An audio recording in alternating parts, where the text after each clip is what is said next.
Fox Sports. We are Blackmore. We are Wisconsin.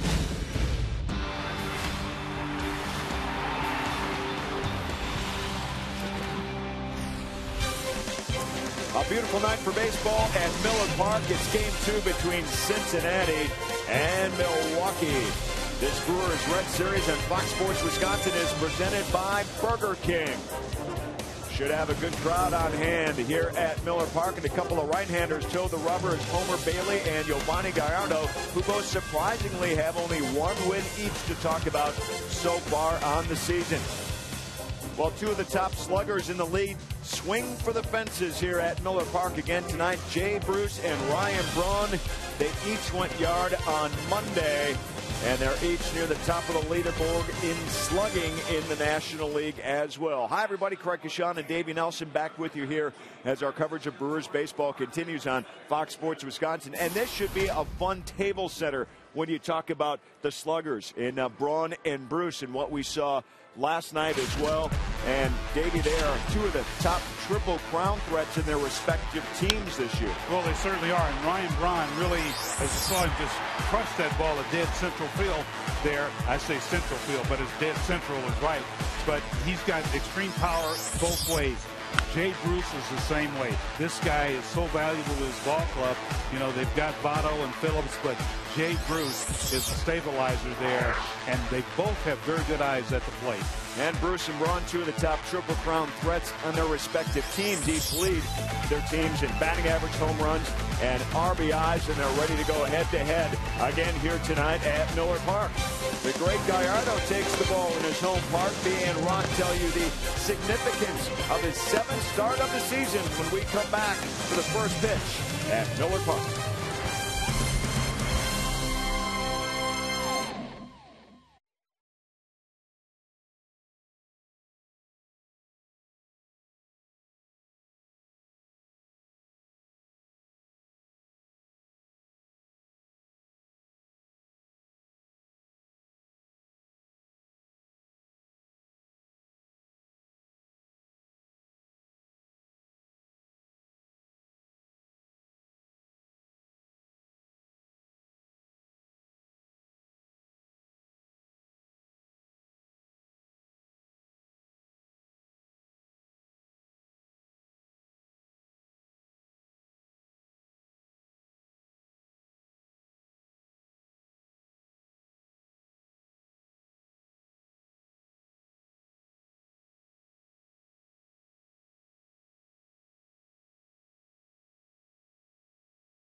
Fox Sports Wisconsin is presented by Menards. Save big money on all your home improvement needs at Menards. By Miller Lite, because when friends come together, it's not just a good time, it's Miller time. By Toyota, when you choose Toyota, you get a lot for less. Toyota. And by AT&T, the nation's largest 4G network. AT&T, rethink possible. Well, there's a welcome sight. The roof is open, and the Brewers' ace is on the mound. Yovani Gallardo, you see his last 22 home starts. He's been outstanding. 12 wins, 3 losses, has an ERA just over 3, and the Brewers are going to count on some of that magic here tonight as they try to get this season turned around. Hi, everybody. Alongside Bill Schroeder, I'm Brian Anderson. The Reds winning last night. Now the Brewers turn it over to their ace, Yovani Gallardo. And, Rock, I guess the best way to describe his season, it has been a roller coaster ride so far. They need good Gallardo tonight, though. Yeah, he's gone 4 starts without picking up a victory. One of the longest stretches that Yo has gone in his career. Although in 3 of those starts, he's been pitching well enough to win. It's all about command, particularly early in the game for Gallardo. When he has given up a lot of runs, it's usually in the first few innings, particularly against the Cardinals. He's done that twice, but his last time out against San Diego, a little bit rough in the beginning, and then he really settled down. He deserves to win a lot more than he has so far. You see Gallardo in his last 2 starts, of course, that meltdown against St. Louis, but there was a pocket there of 3 starts where he was very good, averaging 7 innings per start in those 3. We went to his pitching coach, Rick Kranitz, to talk about Yovani Gallardo tonight. He's the biggest timing and rhythm guy. You know, when his rhythm and timing is a little bit off, he's going to be a little bit off, you know, and he has kind of fought with that, you know, and so we need to get his timing, his rhythm down because, you know, he's such a, you know, he goes after you from the first pitch to the last pitch. I mean, he's just a tough guy. He competes on every single pitch. Well, the Brewers will send up Gallardo and Greinke, and they are hoping for a series win. Got to get one tonight to set yourself up for that. It's the Brewers and the Cincinnati Reds coming up next on Fox Sports Wisconsin.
And there is Yovani Gallardo leading his Brewers out onto the field. The Brew Crew in their home whites with the roof open and hoping to even up this series at a game apiece. Game 2 of the series against Dusty Baker's Cincinnati Reds. Now the Reds coming in on a little bit of a hot streak. Cincinnati at 15-13. They are in second place in the division behind the Cardinals. Here is Dusty's batting order tonight, brought to you by Piggly Wiggly. The rookies Zach Cozart, then Drew Stubbs and Joey Votto. Brandon Phillips, Jay Bruce, and Scott Rowland in the middle with Ryan Ludwig, a new Red. Devin Mesoraco, great young catching prospect. Homer Bailey on the mound. And that lineup will face Giovanni Gallardo. And Rock, how about the Burger King scouting report? Well, when he struggled, it's usually been early in the games. He's got to rectify that. Curve for strikes. He needs that curveball early. And his last time out last year in September struck out 13 Cincinnati Reds. That was a career high. Two teams that swing and miss a lot. Gallardo will match up against Homer Bailey here tonight. Bailey, a strikeout pitcher. Zach Cozart, he homered last night. Cozart with 3 homers now, 7 runs batted in, hitting out of the Cincinnati leadoff spot. They're putting a lot on the shoulders of this young shortstop in his rookie season. Not only is he playing the very demanding position of shortstop, but also Dusty Baker's leadoff hitter. See the numbers for Gallardo this year, and he'd like to see that ERA start to head south. Yeah, 12th start for Gallardo against the Reds in his career. He's 3-3 so far. Cozart lifts one out to shallow left, and Braun is there. And that's how the evening begins for Giovanni Gallardo. Well, you've seen Braun. Let's give you the rest of the Brewers defensively. Brought to you by Menards. Nigel Morgan gets a call in center tonight. Corey Hart in right. Around the horn, it's Ramirez, Torres, Weeks, and Ishikawa. Jonathan Lucroy does the catching. Well, the only change is Nigel Morgan out in center field tonight. Ron Renicky still searching for that center fielder, that leadoff hitter, and it's Morgan's turn this evening. And basically, whoever gets hot is going to be able to lock down that position for a little while as the Brewers come into this game, having dropped 6 out of 9 on the road trip and then losing game 1 of this series yesterday. Here's Drew Stubbs. Gallardo catches the corner. Yeah, that's the important pitch for Gallardo early in the game. That curveball hasn't really been able to throw that consistently for strikes. But that last one was a pretty good one. Stubbs hitting .262. Has 3 homers and 10 runs batted in. He's a guy who strikes out a lot. One of the reasons Dusty Baker dropped him out of that leadoff spot. But he does have some power. He is very fast and is thriving in the 2-hole. Not a bad spot, hitting in front of Joey Votto.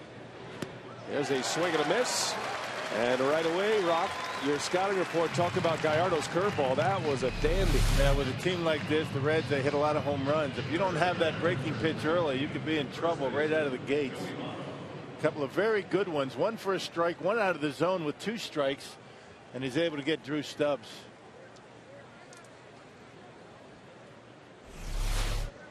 So here is Votto with the bases empty and 2 away. Votto driving in a run yesterday. Now 17 RBIs on the season for Joey Votto. The National League's MVP 2 seasons ago.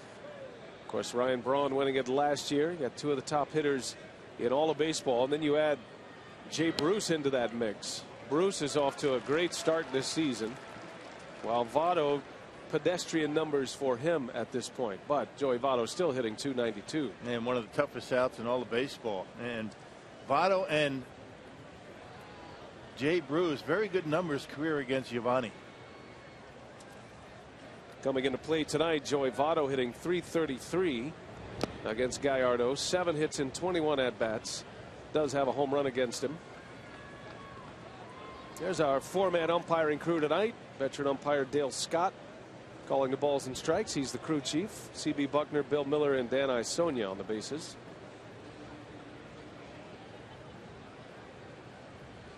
Two balls and a strike on Votto. That one misses.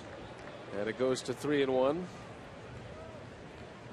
Rock talked about Votto's plate discipline.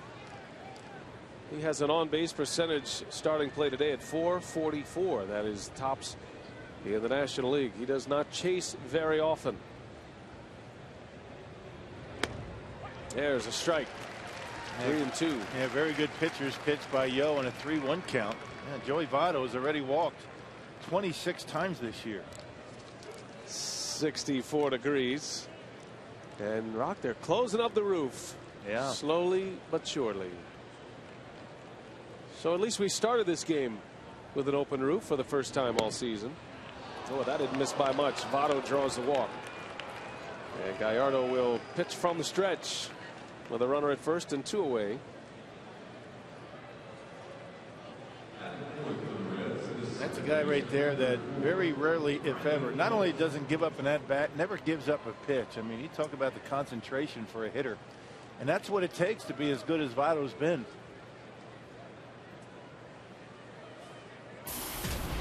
Here's Brandon Phillips. Don't see many second basemen hitting in the cleanup spot, but Phillips certainly one of those hitters. He has plenty of power. He's had a down season offensively to start as well. Phillips hitting just .229 as he fouls one off on a half swing. He got a couple of hits and an RBI in last night's ball game, and probably the hardest hit ball of the night for Phillips was an out, a line drive to right field his last time up. And Dusty Baker doesn't like to have Votto and Bruce back to back in the batting order. Makes it a little bit easier late in the game to get your situational left-hander.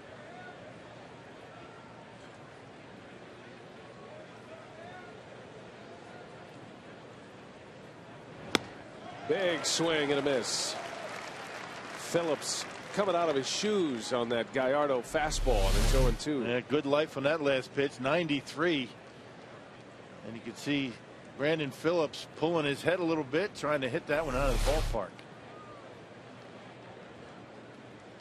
Now 2 outs, no balls, 2 strikes the count.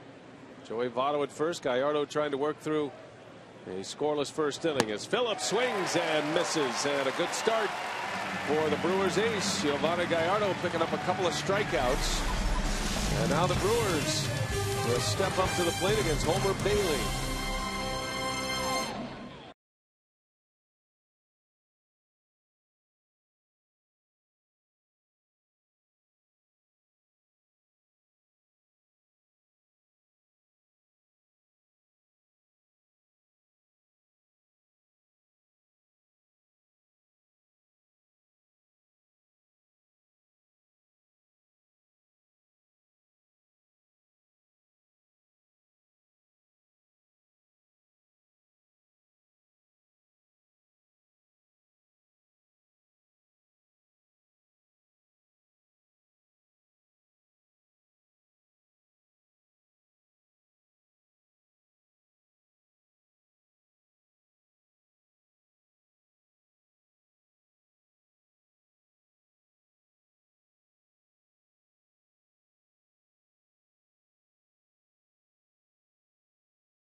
But got some good news today. The manager signing a contract extension that could take him to 3 years. And Renick's Piggly Wiggly batting order today. Nigel Morgan gets the leadoff spot. Ricky Weeks, Ryan Braun hits Ramirez, Hart, and Lucroy in the middle, with Ishikawa, Torres, and Gallardo rounding it out.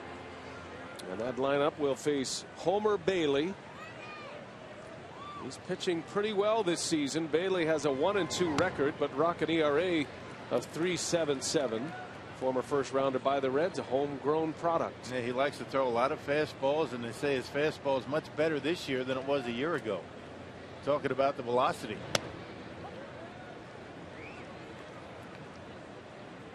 Nigel Morgan in that leadoff spot tonight. Brewers are waiting for somebody to get hot in the top of that order, hitting in front of Braun. It was Nori Aoki last night. Ricky Weeks has been moved out of the leadoff spot, hitting second, as the manager just continues to search.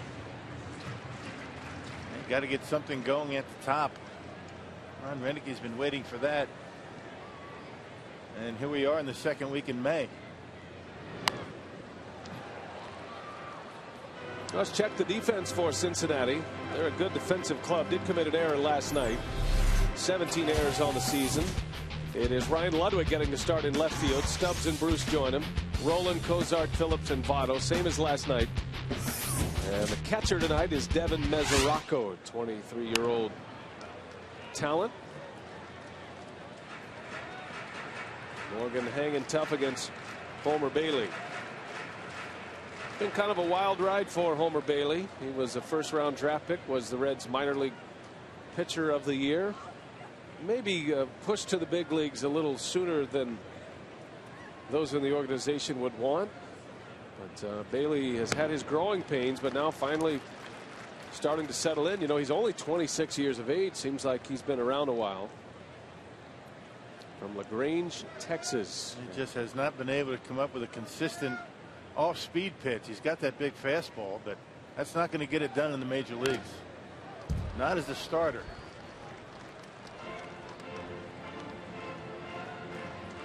Well, I guess if you're naming your children and you want them to be big league pitchers, Homer wouldn't be the name that comes to mind right away. And he has given up his fair share of home runs this year. As a matter of fact, he's allowed 6 home runs, 3 in his last start.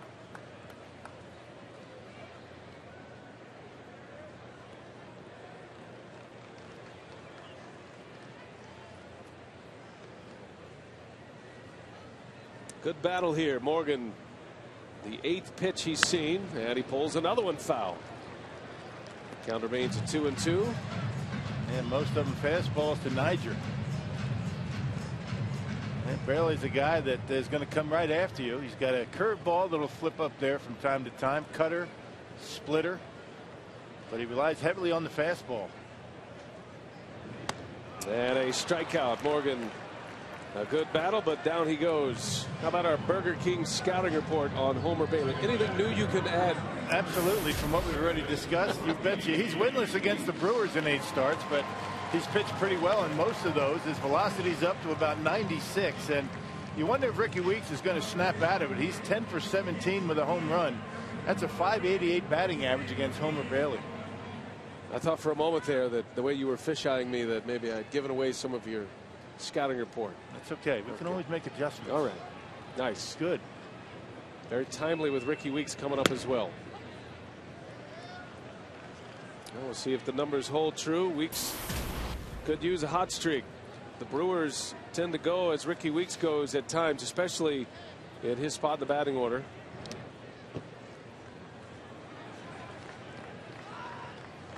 Well, it's not for a lack of effort, which is impressive. A lot of early work today, batting practice. Johnny Nairn, the Brewers hitting coach, trying to solve this puzzle right now. Preaching patience. Coaching staff, the manager, general manager, and the owner all had a meeting today, a pre-planned meeting. They always get together about a month into the season. And Ron Renicke talking about that meeting. We're hoping to have Mark Atanasio join us here in the booth in the 3rd inning. See if he can enlighten us on some of the general topics. I think everybody is on point right now, just being around the ball club today. I like Davey Nelson's point, though, in the Brewers Live pregame. You know, you'd like to see this club relax a little bit. Winning helps you relax. Right. But there's a little bit of personality lacking at this point. I'm not so sure that's a bad thing when you're struggling, but it is a daily grind, this game. Well, it's awfully difficult to have fun when you're not winning ball games. I mean, you don't want the guys jumping around, having a great time. When they're losing, they've lost 3 straight. Off to a slow start. And what else do you expect them to do but kind of have their head down a little bit? But every day is a new day. And I think that's what Dave was talking about in the pregame show. You just got to come to the ballpark, expect to win, have a good time, and play hard. That's all you can do. And the message from the manager is just be yourself. Don't try to be more than you are. Know your role. We'll see if it resonates here in the 2nd game of the series.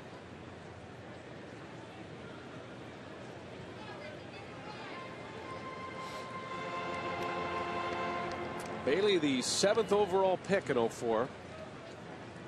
First rounder who had a lot of expectations coming to the big leagues. But he showed some signs last year. Bailey made 22 starts last season. He was 9-7. Finished with an earned run average of 4.47. And you always have to take those earned run averages with a grain of salt when you pitch at Great American Ballpark. That is a bandbox. So it's even more impressive what this Reds pitching staff has been able to do, at least early on. 3-2 to Weeks.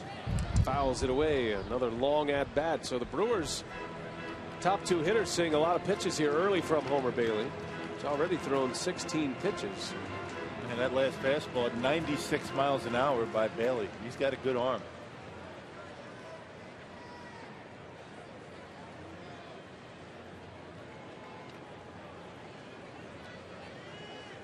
Well, we'll do it again. Another 3-2 offering from Bailey. Weeks, a hot one up the middle. There is Cozart. And a nice play to get the out. You see why the Reds are so high on their rookie shortstop. That's some closing speed on that one. Ryan Braun is coming up. Gives us a chance to check the Powerball home run count. He leads the club with 9 homers. Tied with Jay Bruce in that category. Those two are second only to Matt Cash in the National League. And the overall Powerball home run leaderboard for the team. Braun with 9, Corey Hart with 6. And Alex Gonzalez is going to finish his 2012 season with 4 homers. And Ryan Braun's got the last 5 home runs hit by the Brewers. They have been in somewhat of a home run drought. Braun homered in the first inning yesterday off Bronson Arroyo, and the only run the Brewers would score in last night's game.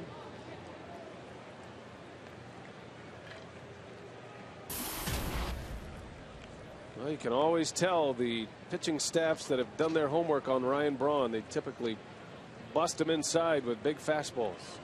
But if they don't get him in there, Braun can do some damage like he did last night. Man, really, that's the way you pitch every power hitter. You want to pitch them inside. You don't want to allow them to get their arms extended. But a lot of times a pitcher will leave it out over the plate. And that's when guys like Ryan Braun, they feast on those pitches. 1 ball, 1 strike on Braun. That one's in there, and it's 2-1 now. Another one in off the plate. Braun against Homer Bailey throughout his career. 5 for 20, a .250 batting average. Does have a home run. But in those 20 at-bats, Bailey has struck him out 6 times. Another big cut from Braun. Another big fastball from Bailey, and it's 2-2.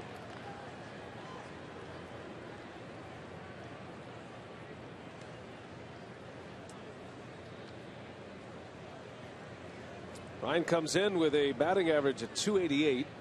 His on-base percentage .339. He'd like to see improvement in both categories. And just has to stay patient at the plate. Ryan has been expanding his zone a little bit, realizing the team has struggled somewhat to score runs. Those are the pitches you have to lay off. You're not going to get strikes to hit. Just take your walks. That's going to be a very important part of Ryan's season this year. Taking a walk. And a major adjustment from last season, or the last 5 seasons, hitting in front of Prince Fielder. Well, the 3rd consecutive 3-2 count for Homer Bailey, as Braun just got a piece. Bailey last pitched on his birthday against the Chicago Cubs last Thursday. Technically a quality start. He went 6 innings, gave up 3 earned runs. That was a game the Reds would eventually win 4-3. Bailey took a no decision. His lone win this year against the Cubs in Chicago. And Braun whistles one back up the middle. Shortened up the swing and delivered a base hit to center field, and a man is on with 2 away. Yep, on pitch number 24 by Bailey in this inning. Wanted it inside, left it out over the plate, and that's exactly what we're talking about. You know, in theory, pitching in is what you want to do, but it's the execution of getting that pitch in like that. He leaves it out over the plate, and Ryan able to hit it hard into center field. Well, that one went out as fast as it came in. Aramis Ramirez now with Braun at first. Bailey is a pitcher the Brewers have been able to run on in the past. You never know if he's made improvements in that category year to year, but typically takes him a while to unload. Now Braun is nursing tightness in his Achilles, and he has not been running all that much lately. We'll see how active he is on the base paths. I thought it was a good sign last night, Rock, that Braun made a nice running catch. He stretched out forward. He was limping a little bit, but he stayed in the game, and he's back in the lineup today. So obviously he's feeling okay. Yeah, Homer Bailey gets rid of the baseball pretty well, but Mesoraco has not thrown out a base stealer this year. They're 8 for 8 against him. Picking on the rookie catcher, the 23-year-old former first rounder.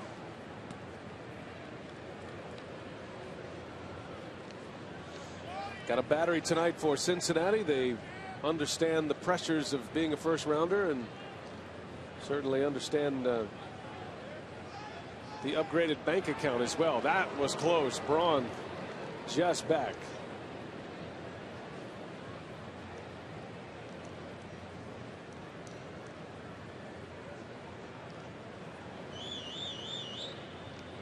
Oh, 0-2 the count on Aramis Ramirez. A lot of pitches in this first inning for Homer Bailey.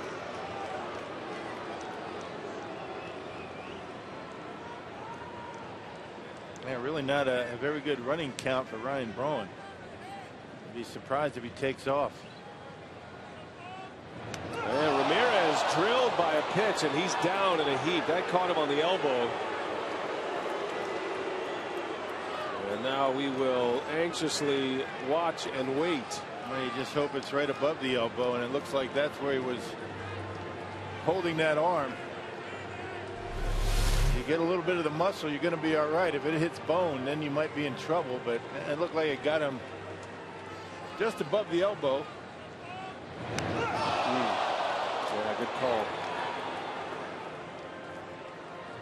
So it hurts, but it's protected a lot more than the exposed bones of the elbow. I tell you, the way the Brewers have gone with injuries lately, anytime you see something like that, you just say to yourself, here we go again. Looks like Ramirez is going to be all right. So now 2 on.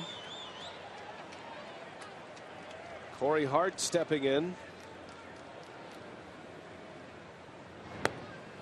Starting pitchers will tell you that first inning can be such a bear when you're getting into the 25+ pitch count. You're just trying to get your day started.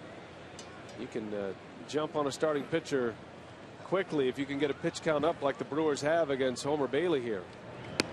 And the reason why it takes a little bit more out of a pitcher is because he's really not loosened up. He's not, into the game and kind of all lathered up, feeling loose. And you get him, those high pitch counts. You get into the upper 20s and 30 where the Brewers have Bailey right now. It takes a lot out of a pitcher. 1 ball, 1 strike on Corey Hart. Well, Hart coming in is hitting .247.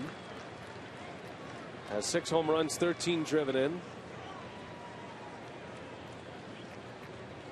Hart, like just about everybody else in the lineup, has been on a bit of a slide. Had a rough road trip. Took the collar last night. He was 0 for 4. Got a chance to drive in some runs here. And a swing and a miss. That's that cut fastball that Homer Bailey likes to use. A little bit off of his fastball at 89 miles an hour.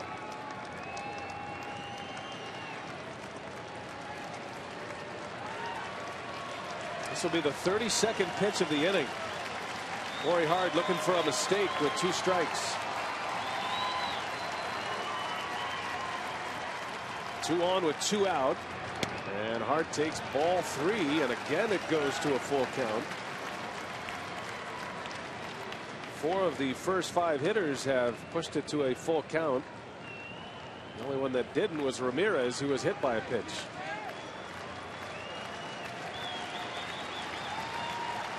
Runners will start, and Hart had a good swing. A lot of pitches, a lot of full counts, but Bailey hasn't walked that many batters this year. 5 starts coming in, only 10 walks. So a little unusual that he would experience this kind of wildness.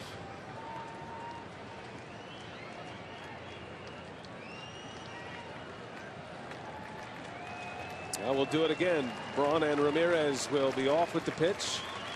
That means anything in a gap or down the line, Ramirez would have a chance to score. There they go, and it's ball 4. And the beat goes on. Hart draws the walk. Excellent at bat by Corey Hart. 3 consecutive base runners with 2 away, and now Jonathan Lucroy will step in. Brian Price on his way to the mound, the Cincinnati pitching coach. Quick trip to the mound for Brian Price. And his young right-hander working awfully hard in the first inning. 34 pitches already for him. And that last cutter, not even close.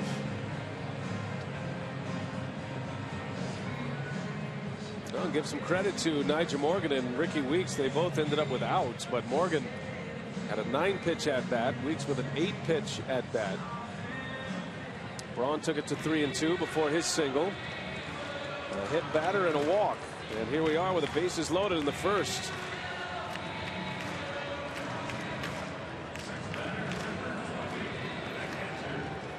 So here is Lucroy. He has been one of the best the Brewers have had to offer in spots like this. He's batting with runners in scoring position. Runners in scoring position with 2 outs. So Lucroy elevated in the batting order in the absence of Alex Gonzalez. He had a golden spot right here. Lucroy hitting .400 with runners in scoring position this year.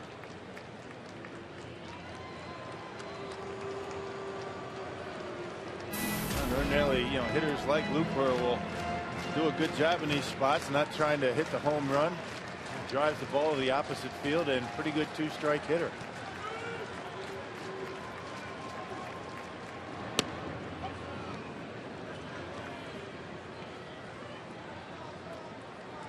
We mentioned the .400 batting average with runners in scoring position.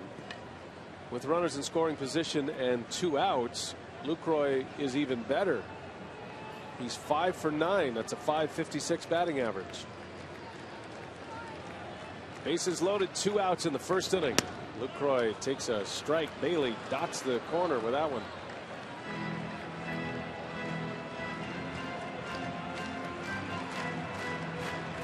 And Jonathan upset with himself. I think he was looking for something else, and Bailey got plenty of the plate with that last fastball.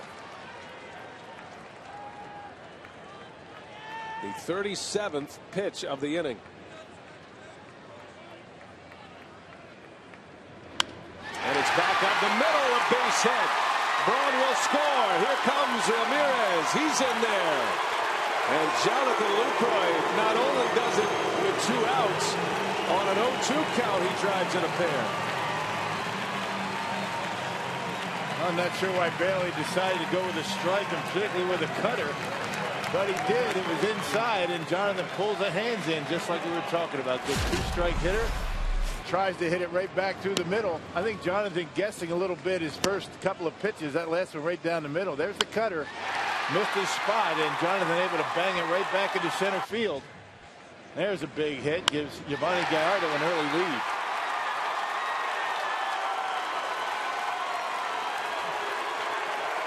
Two RBIs for Lucroy, number 11 and 12 for him. And Jonathan now 6 for 10 with runners in scoring position and 2 outs. Big time production. And those are the kind of base hits as Ishikawa takes a strike. Those do so much psychological damage to a pitcher. And what a lift in that dugout for Milwaukee. So Ishikawa with runners at the corners. And you figure, Rock, one more batter here. If Bailey doesn't retire Ishikawa, that bullpen will be active, getting into the danger zone on a pitch count here in the first inning. Yeah, he's at 39 pitches right now. That's amazing. All this damage with 2 outs, 4 consecutive base runners. Missed inside, 2-1.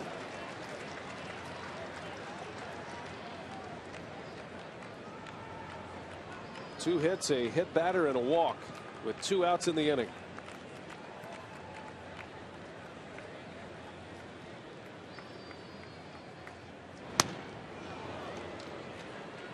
Power on power as Ishikawa swings through strike 2.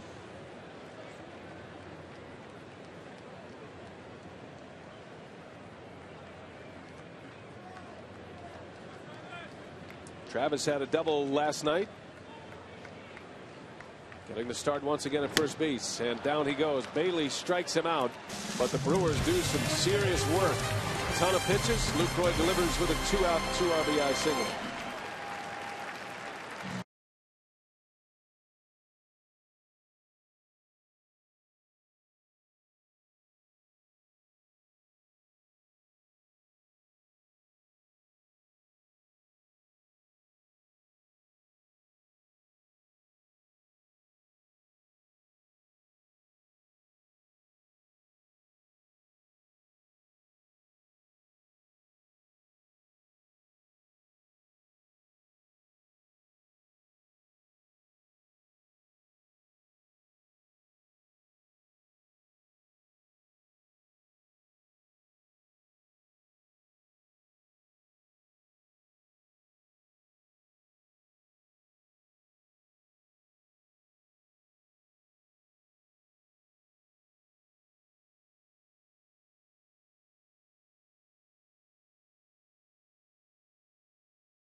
Park, and big news before the game today. Doug Melvin and Ron Renicky getting rewarded today for what owner Mark Atanasio called creating a culture of winning. Melvin's contract extended through 2015. Renicky's deal extended through 2014 with a club option for 2015. Atanasio said he has great respect for Melvin and Renicky as baseball men, but even more than that, he likes how they have the same demeanor, win or lose. Guys, that calm leadership comes in handy in a long season. Well, thank you, Mark, and you're right, and we're going to have a chance to chat with Mark Atanasio in the 3rd inning. He's planning on joining us here in the booth. I think the stability is what resonates with the players. I mean, as we're looking at this particular season, the Brewers in desperate need of a turnaround, and from a player's perspective, you've been down there, and a lot of managerial turnover. Davey Nelson brought this up during our Brewers Live pregame as well. It is nice to know that you've got some people in places for a while that you can count on.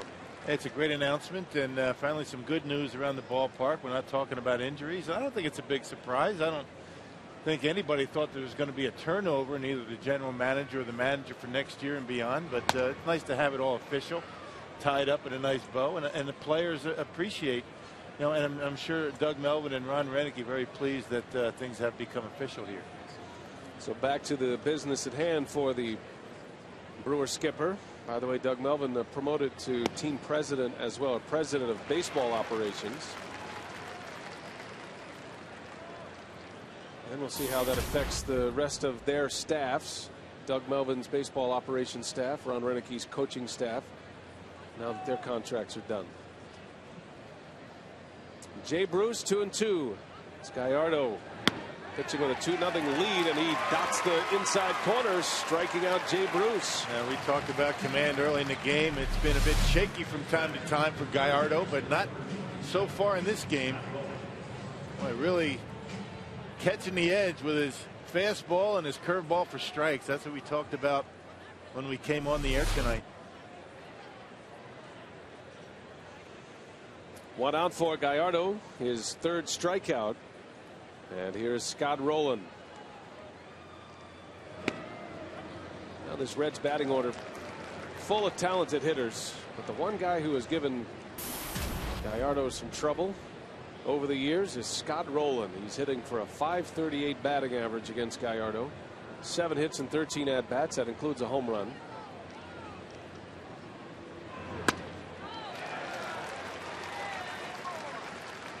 Rowland is off to a slow start offensively, hitting just .179 coming into play tonight. It just hasn't really been able to get to that fastball so far in this series. We're talking about fastballs between 89 and 91. Yo's got it about 93 tonight. Rowland now in his 17th year in the big leagues.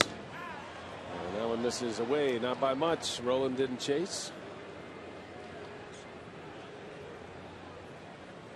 Rowland came to the Reds in '09, a late season acquisition for Cincinnati. He was a big part of their division title in 2010, and a relatively healthy year for Scott Rowland in 2010. Only 65 games last year, though. Despite being selected as an all-star, Rowland was off to a great first half. But the injury bug bit him again. He's always had back problems in the latter part of his career.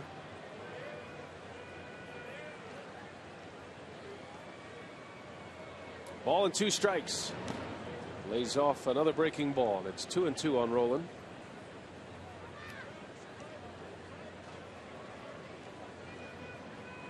Yeah, Scott Rowland one double behind Babe Ruth on the all-time list.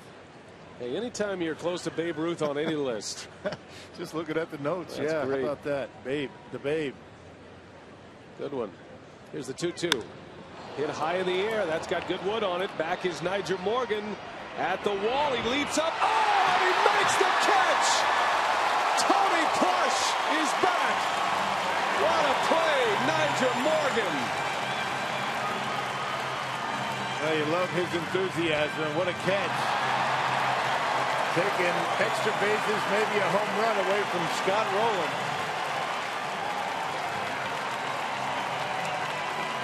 Well, you love it when Niger gets excited. Hadn't had much to get excited about so far. It's always good to have your owner excited about a play that you're making. Yep, he takes a home run away from Rowland.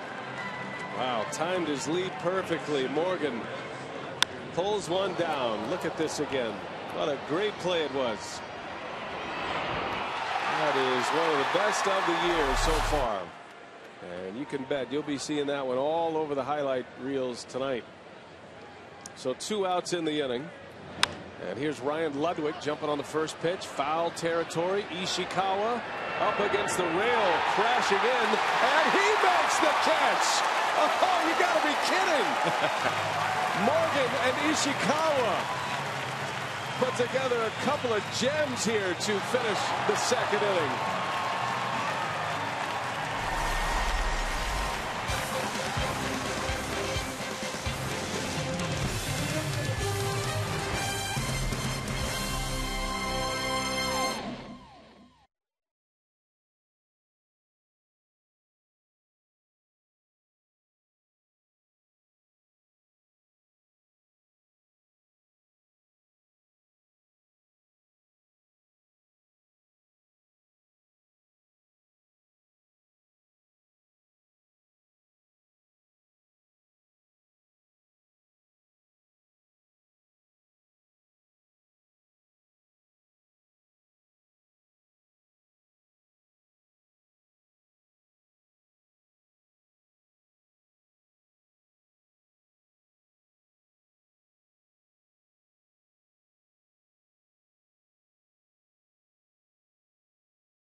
Wisconsin, presented by Burger King.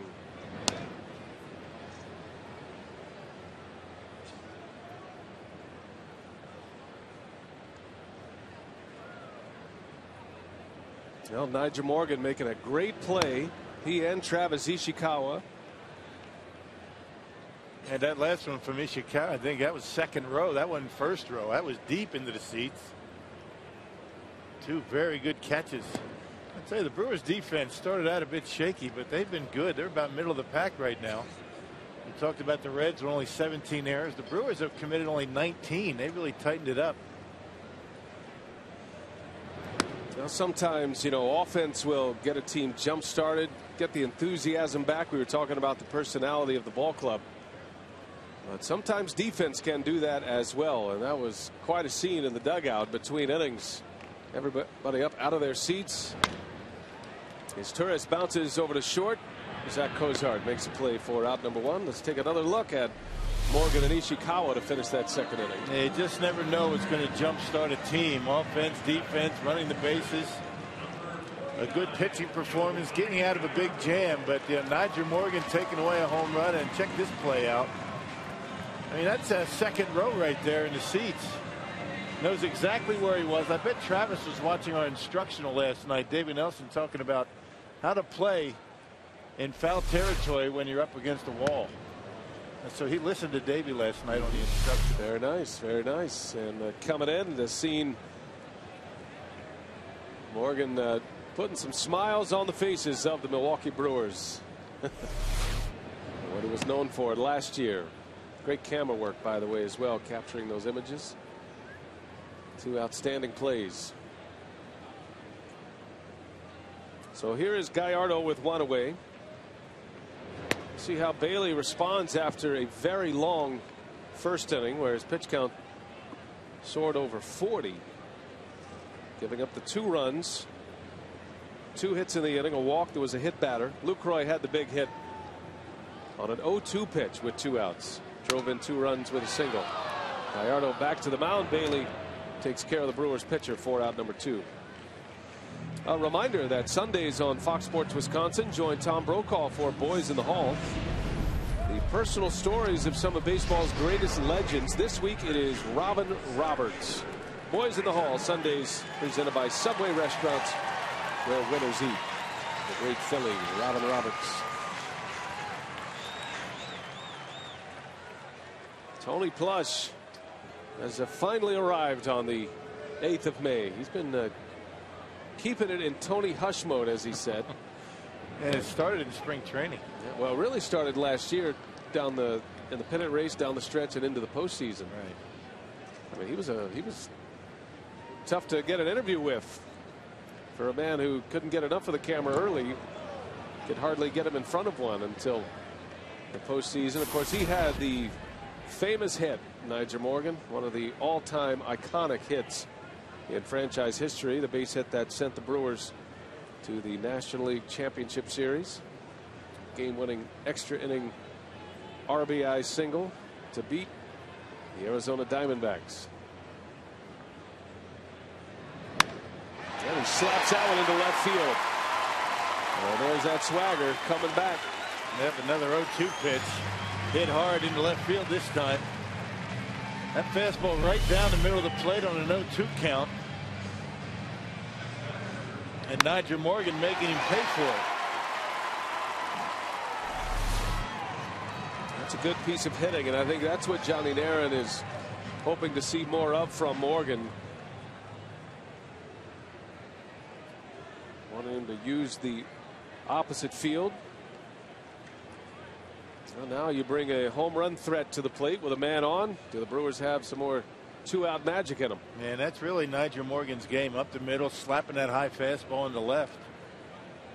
Early part of the year, there was a lot of 4-3 putouts for Nigel, and he didn't do much of that last year.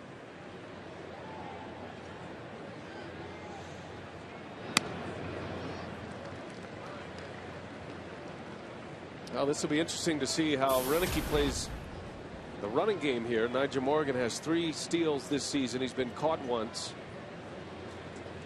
Last year stole 13 bases in that platoon role, but it was an odd spot for him to be in, hitting in front of Braun and Fielder, hitting in the 2-hole. And there just wasn't a whole lot of running opportunities for Nyjer Morgan batting second. It's different as a leadoff hitter, though. Yeah, you just don't want to make outs on the bases with Ryan Braun coming up, but it might be just the thing to get Ricky going. Maybe a hit and run. You don't see too many hit and runs with 2 outs, but point is, get something going, get Nyjer moving, open up a hole for Ricky. Brewers have to get some production out of Weeks and get it soon.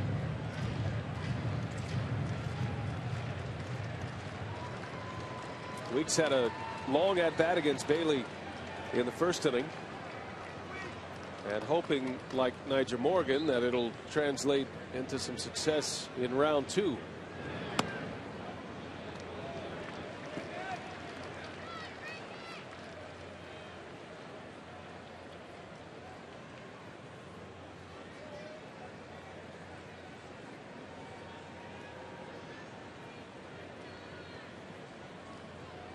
Ideal hit and run count here. If Nyjer is inclined to run, he stays put. Weeks takes a strike, and it's 2-2.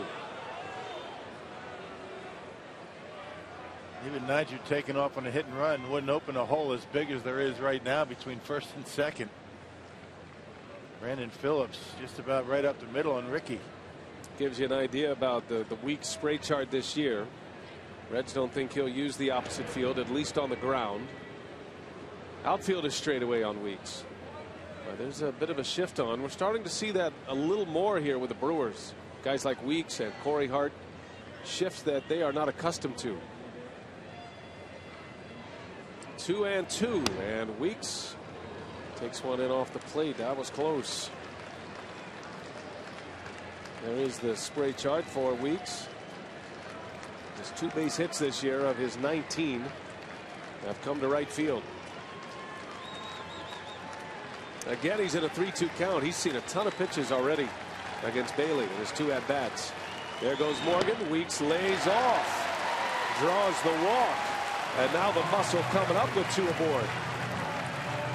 Good job by Ricky, able to be patient with 2 strikes on him. A couple of near misses on fastballs in, and then Bailey goes with the cutter and he misses away.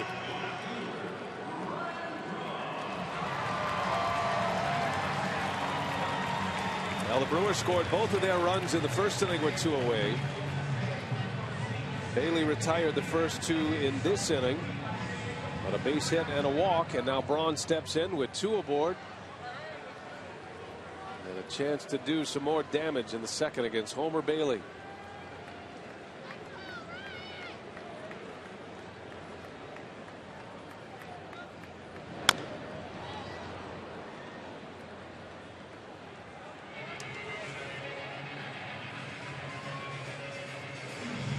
In Ryan Braun and Jay Bruce, the Reds right fielder, you're looking at 2 of the top sluggers in the National League statistically right now, both in the top 4 in some major offensive categories in the National League, and home runs, total bases, slugging percentage, and extra base hits.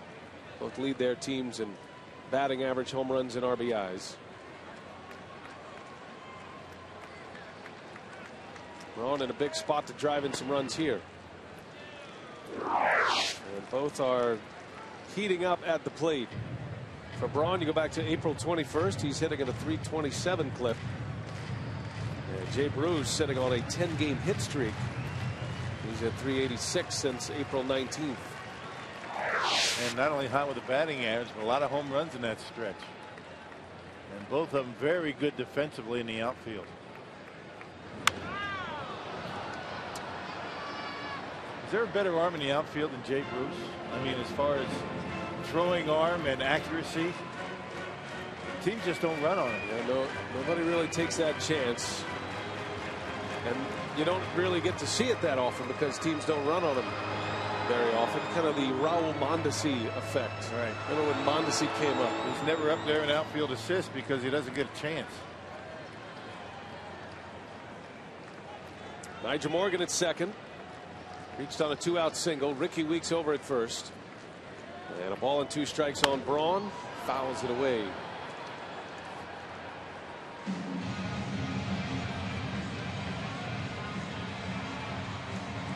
Well, Braun had that historic day in San Diego on the last road trip. You see what he's done over his last 6 games, hitting at a .375 batting average. 3 of those 5 home runs came in the same game against the Padres. The first player ever to hit 3 home runs in a game at Petco Park. Braun collected 15 total bases in that game, which set a franchise record. Here's the 1-2. Braun pulls it down the line, foul, just missed the bag. And what makes him so tough is that he uses the whole field line to line, and he'll go line to line with power. Bailey trying to come inside. He opens up the hips and just misses that third baseline. You know, the base runner is on base right now. That would have scored 2.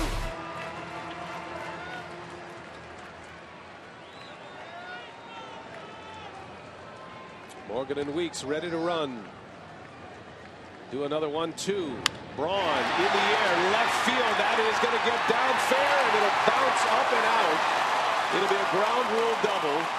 Morgan will score, but Weeks will be sent back to third. Ryan Braun with an RBI double. And the Brewers have a 3-0 lead, and again, Rock, a 2-out, 2-strike run-producing hit from Milwaukee. And this time it was a curveball. It was up in the zone. You know, Bailey couldn't put him away with the fastball. Decided to go with the curve. That's a mistake to Ryan Braun. You leave it up there. Homer Bailey, lucky he didn't hit that out of the ballpark. A little top spin liner that, unfortunately, for Milwaukee, takes one hop over the wall. That would have scored Ricky easily. Yeah, Weeks was already approaching third base when that ball bounced out. Now Ramirez, and he pops up the first pitch a mile high. Votto in foul territory will make the catch, and the side is retired. But the Brewers come up with a little more 2-out magic. It's now 3-0 Milwaukee.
After a great catch in the second inning, Ryan Braun driving in a run. We're pleased to be joined now by the Brewers owner, Mark Atanasio. Great to have you with us. It's been a very interesting day. It's been actually a breath of fresh air kind of day with the contract extensions.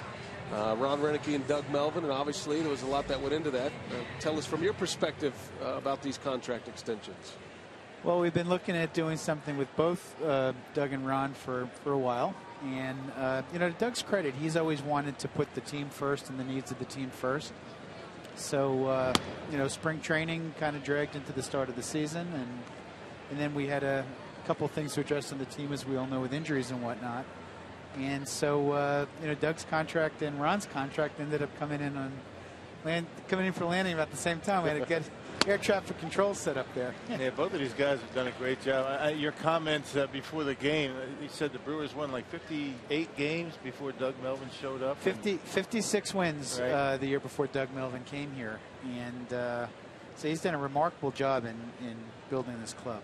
And stability. And I think there were a lot of questions, and rightly so. They're fair questions about the timing of it. The Brewers off to a slow start, but the perspective, at least talking to Rock as a player, you get that stability and at least that notion that your manager who has your back, your general manager who has assembled this team now is in place. So I assume that's why the timing was today to announce this extension.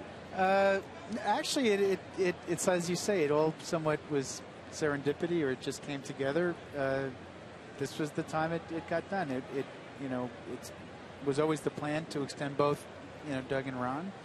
Much the same way, frankly, it was always the plan for the manager and coaches and Doug's staff to get together today after the road trip for their 1-month review.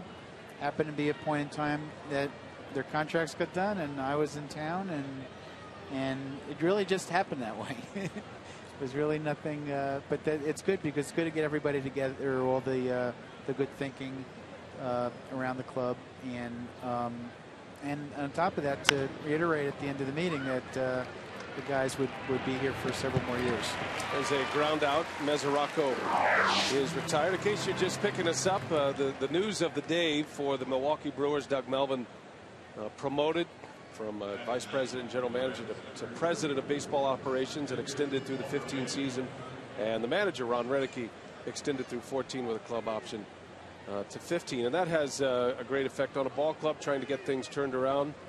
And we're visiting with Mark Atanasio. This meeting, a lot has been discussed about the meeting. Anything you can offer that would give fans some encouragement about what was discussed, as much as you can offer, of course?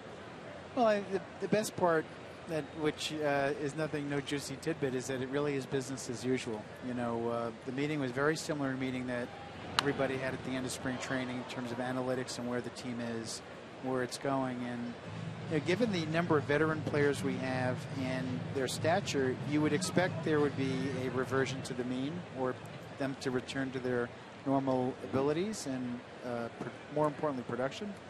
And with that, you'd expect a lot of guys to start getting hot very soon. And, we got 8 or 9 All-Stars. I mean, less Alex Gonzalez, I think there's 8 All-Stars left on this team.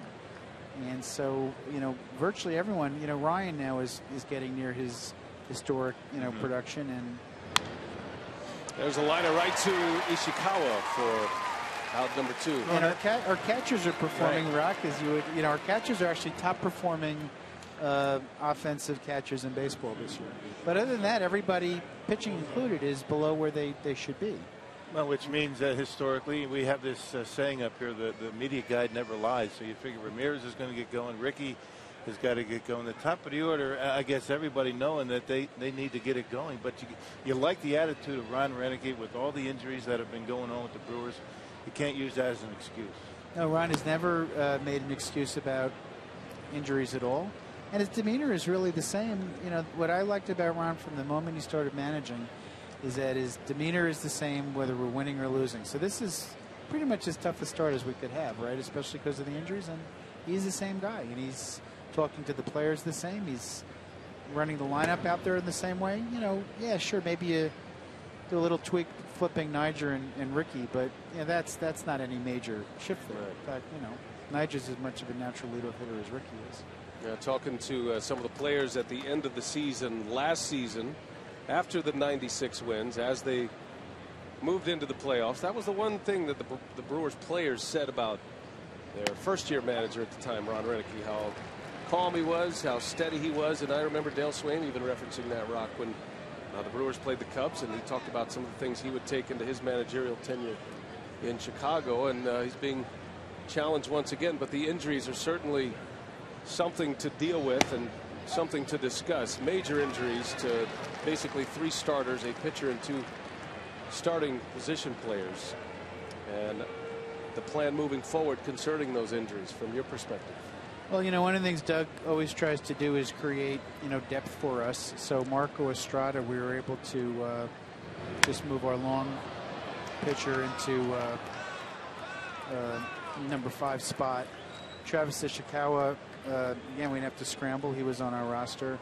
And, one of the things I heard today the manager and coaches really like about Travis is a really good defender.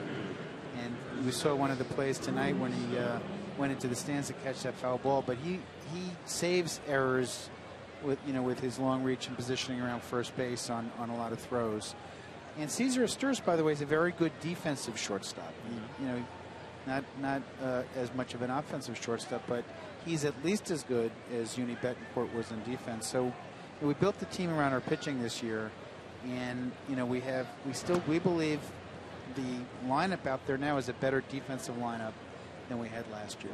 Well, the thing about it is the two guys you were talking about, these aren't young kids who are trying to find their way in the big leagues. Ishikawa, Astures, they've had big league careers, and it's always good to set your roster like that in spring training to start the year, just in case you need him, and you have that experience out there. Astures is a Gold Glove many years ago now, but a Gold Glove at shortstop. Ishikawa's played upwards of 200 games at first base and is, clearly a plus defender by anybody's measure. And so that, again, do you wish you had Matt Gamble and Alex Gonzalez? Of course. But for the way Doug has constructed the club, we're okay to go now while we look at other opportunities, and we are going to look at other opportunities. We're not going to force ourselves in other opportunities, but we will look at other opportunities as they arise. But basically those two guys, those two pieces to the puzzle work just as long as everybody else is doing their thing offensively. Sure, that's right. And this year, even look, and we had high hopes for Matt Gamble, but we all knew Matt wasn't going to be Prince Fielder. That's one of the reasons Doug brought Aramis, and Ron wanted Aramis Ramirez. Ron especially wanted a true cleanup hitter for us, and so we, it's really, you have to look at the drop off in offense between what you'd project for Gamble and what you'd get with Ishikawa, and then offset against that the better defense, because Matt actually played fine defensively, but Travis is a plus defender. Well, Gallardo in a 3-1 count here against Drew Stubbs with a runner at first and a big hack. And it goes 3-2. Ronnie's got a nice fastball tonight. This is about as good as he's looked early in the game so far, Mark. One of the things we actually started, one of the first meetings I've been at the Brewers, we started with our pitching rather than our hitting. Everybody likes to talk about hitting, by the way, not just the fans. It's the manager, the coaches, the baseballs. Everybody has to talk hitting. But today we started with pitching. Good place to start. Runner takes off, 3-2 on a swing and a miss. Stubbs is down on strikes. Gallardo has 4 punch-outs and 3 scoreless on the board. Can you stay? Yeah, sure. We'll talk to Mark in the bottom of this third inning. 3-0 Brew Crew.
Wisconsin is presented by Piggly Wiggly, the official supermarket of Fox Sports Wisconsin. By Ho Chunk Gaming Wisconsin, your ticket to more. And by Marshfield Clinic. Don't just live, shine.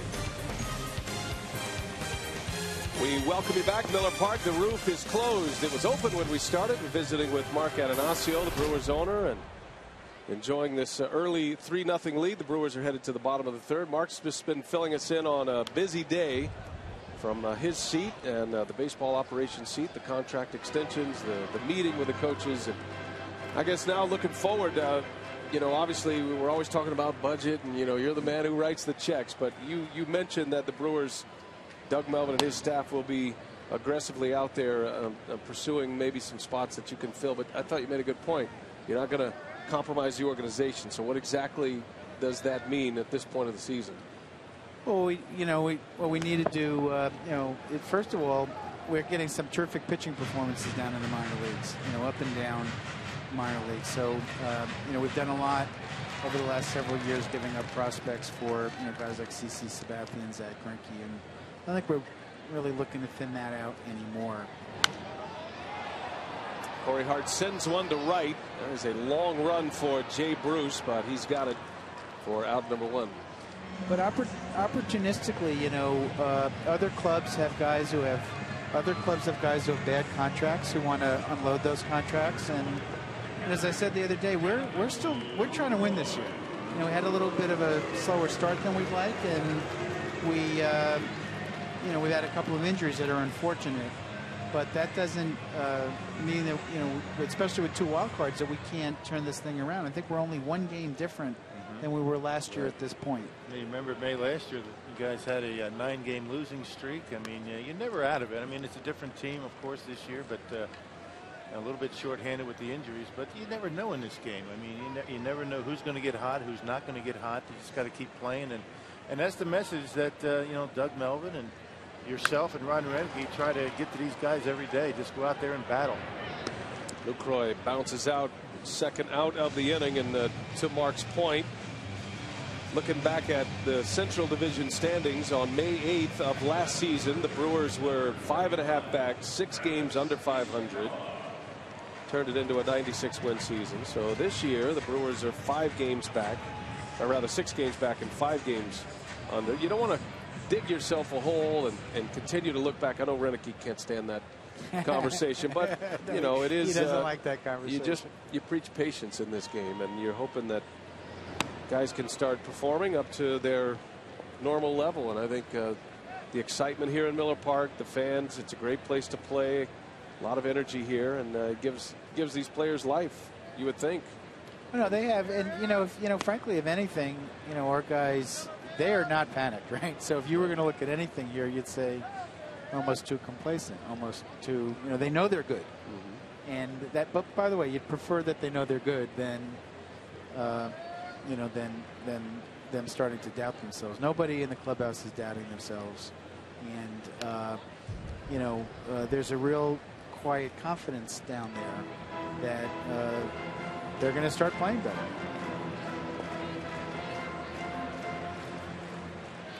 Well, 2 outs here in the bottom of the third. By the way, they're playing a lot better tonight, right? They are. It's a good start so far. Working the pitch counts, playing defense. Bailey's 77th pitch, and he strikes out Travis Ishikawa in a 3-3 down inning. Mark, great to see you. Thank you for giving us some insights. Right. And still a lot to do, and hopefully we'll have a big turnaround. We'll talk about that next time, next Wednesday.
See keys to the game. Jonathan Lucroy in an 0-2 first inning base hit, scoring a couple of runs.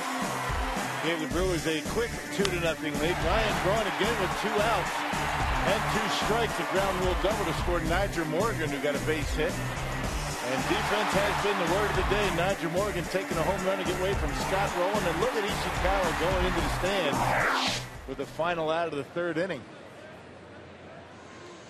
Well, top of the 4th inning now as Gallardo is back on the mound facing Joey Votto. Gallardo has 4 strikeouts thus far. Had 2 in the 1st inning. Has issued just the 1 walk.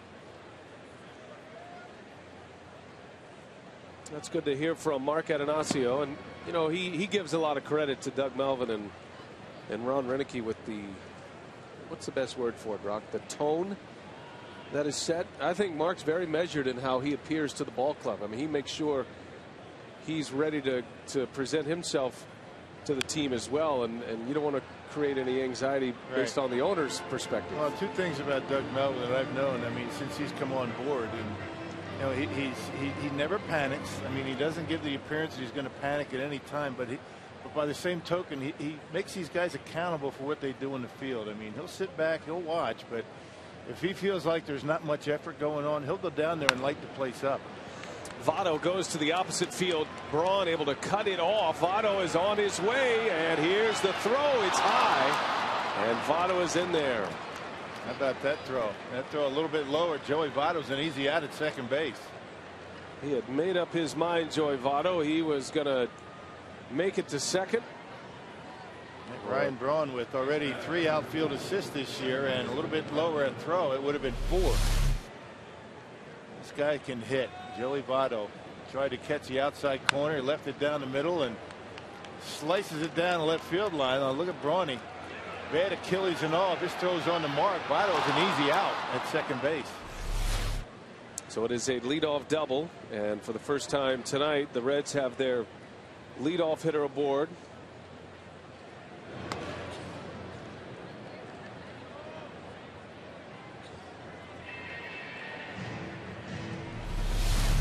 Ryan Braun was shaded toward the line a little bit for Votto, and that's why he got there so quickly. Maybe surprised Votto. Right about here, I think he's panicking a little bit and realized the throw's off the mark.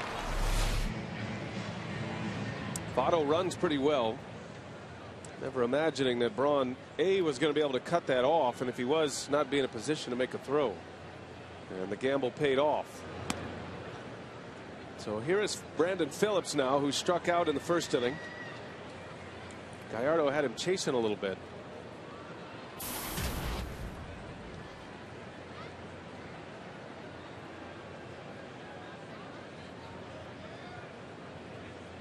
(3-0) Milwaukee.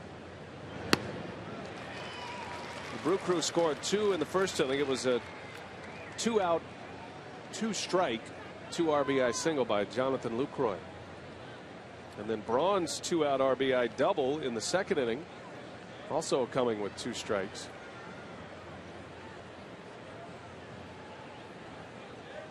But now the Reds with their best opportunity to score. First time they've had a runner at second base tonight. Giovanni with back-to-back 94-mile-an-hour fastballs. He's got a good one tonight.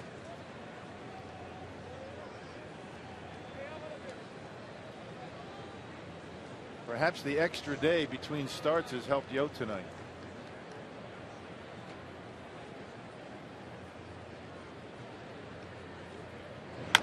Phillips on the ground toward third, and here is Ramirez, and that's not in time. Ramirez took his time. Phillips can really run. I'm not sure what happened there. A little double clutch. Maybe didn't have a good grip on the baseball, but didn't throw it right away, and it cost him an out. It's got to go as an infield hit, but certainly a play that Ramirez should have made. Well, right there, that double clutch right there, he lost the handle. That might be an error. If he throws it right away, it's an out, no doubt. He lost the handle on it, and Phillips hustling down the line. It should have been the first out and a runner at second. Now 2 on, nobody out. And they did give him a base hit. Jay Bruce at the plate, one of the league's hottest hitters right now. setting on a 10-game hitting streak.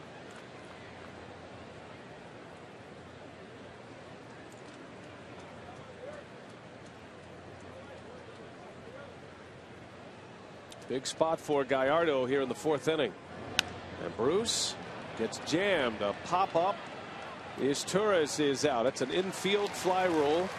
Runners at their own risk. There's out number 1. Big news in baseball rock. The Rangers and the Orioles. This is Josh Hamilton to center field. And what's big about that? That is his 4th home run of the ball game. Wow. A 4-home run game for Josh Hamilton.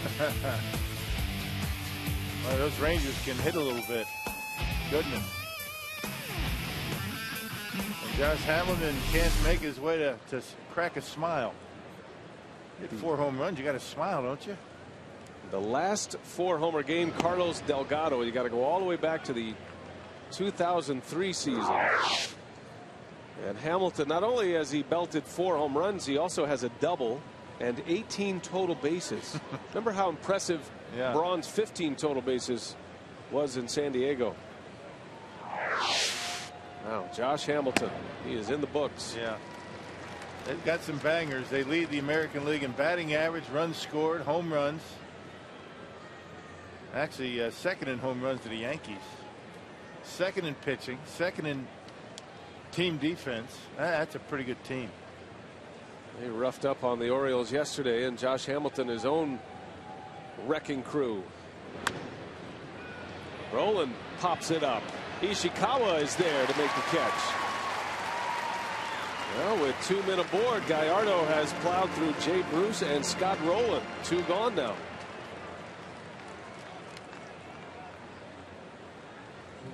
Which leads us to our Carsoup.com email the booth question.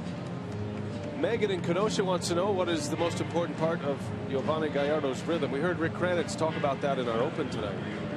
What they were talking about early in the year, I think his pacing was a little bit too slow in the beginning of his delivery and kind of making everything drag, his arm dragging a little bit. You know, his first couple of moves in his windup, not so much in his stretch, but in his windup a little bit quicker.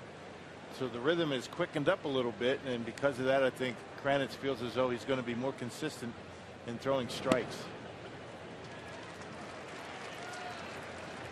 Well, we'll see if Gallardo can clean up this 4th inning. By the way, they have changed that Brandon Phillips infield hit to an error. Yeah, it should be an error. It's an E5 on Ramirez.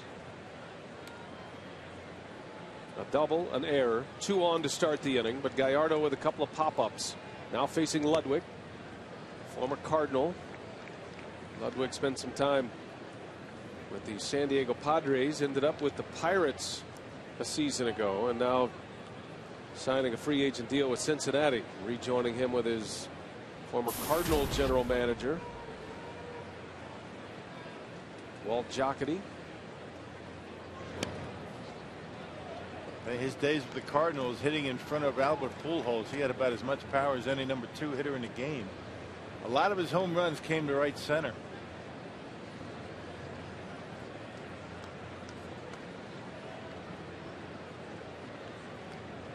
Two balls and a strike on Ludwig.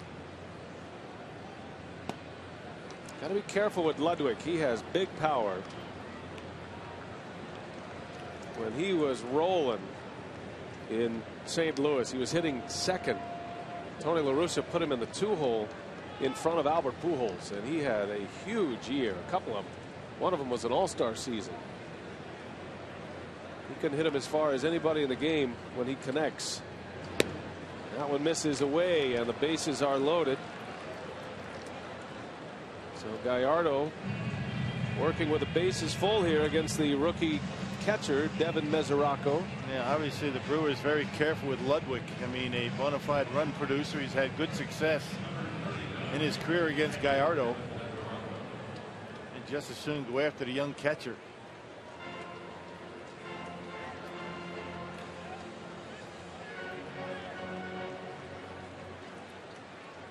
So the Reds load the bases. A walk, an error, and a double. And here is Mesoraco. Takes a strike. Mesoraco got a little big league time last year, briefly. 18 games in the major leagues. He's just 23 years of age and the #1 prospect in the Cincinnati organization, which is saying something. They have one of the better minor league systems in the game right now.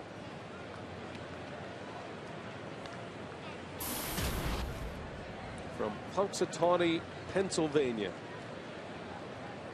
Think he's heard any shadow jokes? Any groundhog jokes? Perhaps. Last time up, Mesoraco grounded out. There's a strike on the corner. Mesoraco didn't like that call. He didn't like either one of the two called strikes.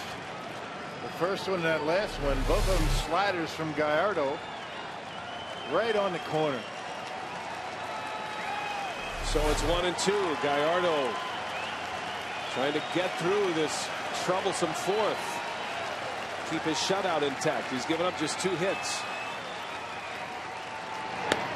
Ooh, close pitch. Mesoraco taking a gamble. Yeah, that is a gamble. He already got rung up on 2 of those, and Gallardo just tried to shoot it a little bit further off the corner to see if he'd go for it.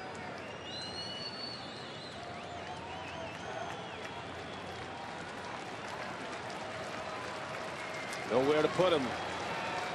Got to make a big pitch here on a 2-2 count. Gallardo deals, and it is just outside. Tip your hat to the rookie catcher. He has shown a very good eye. Everything is away. Gallardo got a couple of called strikes.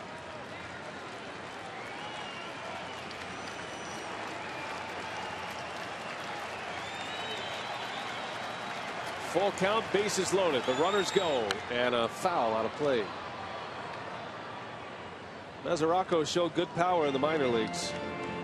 Certainly have to respect his power, even though he's just getting his major league career started. Hit 15 home runs last year in AAA Louisville. And Gallardo gave me fastball on that 3-2 pitch at 95, the best fastball that Gallardo's thrown in a while. 95 miles an hour.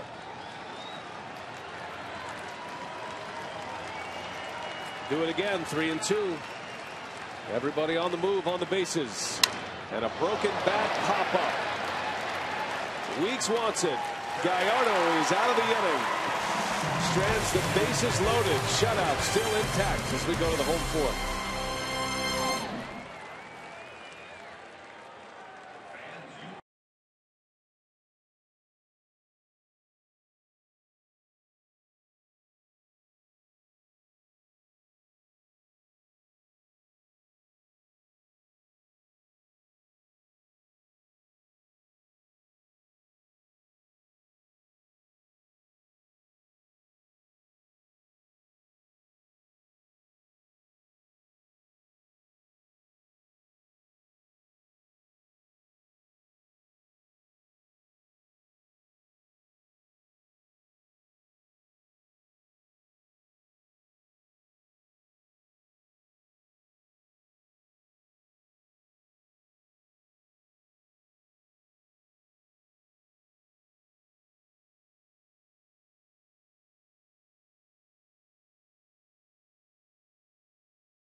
Gallardo has shut out the Reds through 4 so far. 3-0 Crew, and time for Crew in the community. The Brewers unveiling the first of 3 peanut controlled areas last night at Miller Park. The Brewers want to make Miller Park accessible to as many fans as possible. This was the idea of a 6th grader, Matthew Trottier, who sent the Brewers a letter during the offseason, and you can see the fans enjoying it. There are 2 more scheduled dates for the peanut-controlled area: July 26th versus Washington, September 14th against the Mets, and families dealing with those peanut allergies appreciated, guys. No doubt, and certainly those peanut allergies can be very scary and present some challenges for parents at the ballpark. Peanuts so closely connected to the game of baseball, and I thought that was a great move. Rick Schlesinger and his team, the peanut-free zone, as Torres starts the inning with a base hit to right. Cesar Torres with a clean single and a man aboard with Gallardo coming up. How about our AT&T trivia question tonight, Rock? Who is the longest-serving general manager in Brewers franchise history? Talking about that stability. Doug Melvin signing a contract extension today, a 3-year extension.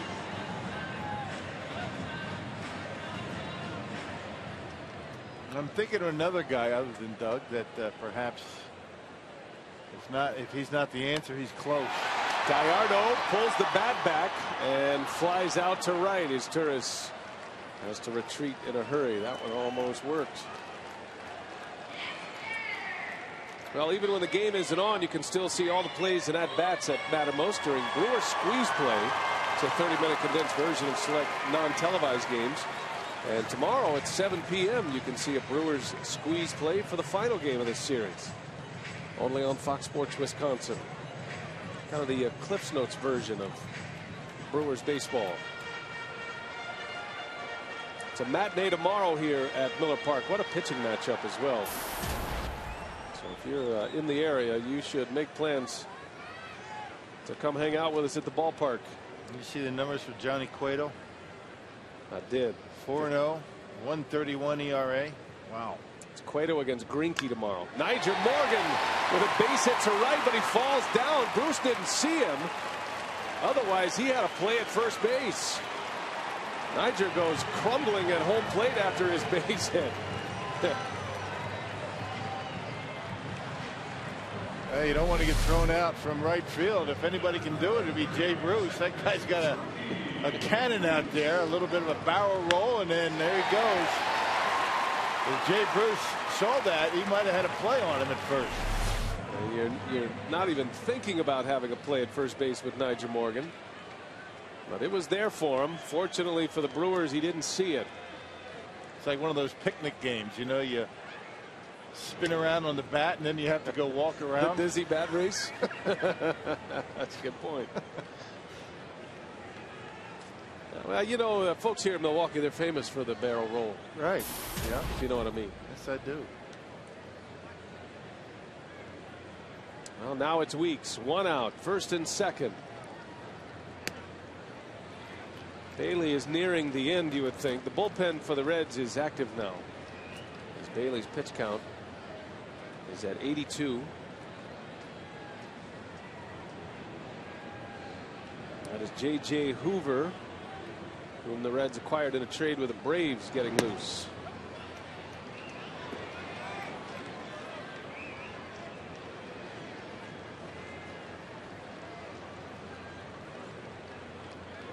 Now the Brewers have been searching for that knockout punch in an inning all season.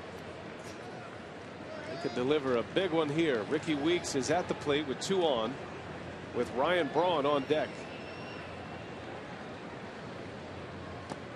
And Weeks is down on strikes. He chased one. Second out of the inning. Yeah, breaking ball down and out of the strike zone, and good pitch by Homer Bailey. Well, you see what Ryan Braun has been able to do since he made his debut in late May of 2007. He has now taken over the top spot in total bases and extra base hits. And we figure he'll be pushing the runs category this season, the RBIs. Rookie of the Year, MVP. The only thing that's left for Brawny is a World Series title.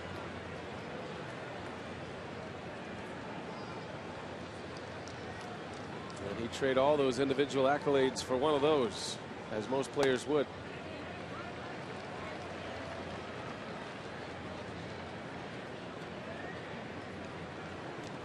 Braun's had a good night tonight. 2 hits, drove in a run with a double in the second inning. That was against Bailey. It's possible he could deliver a knockout punch to the Red starting pitcher here. And something tells me he's going to make Brian chase a little bit here. I don't think he wants much of him. Base hit up the middle on a fastball and a double to score a run on a curveball. So Ryan's seen them all. He's got the count in his favor. Does it give him something he can handle? Spinner away. 3 balls and no strikes. I wouldn't pitch to him either. And this is where Ramos Ramirez comes into focus. These are the kind of at-bats you would have never seen in the Prince Fielder era here. Braun being very selective. And he takes a strike. A cut fastball from Homer Bailey.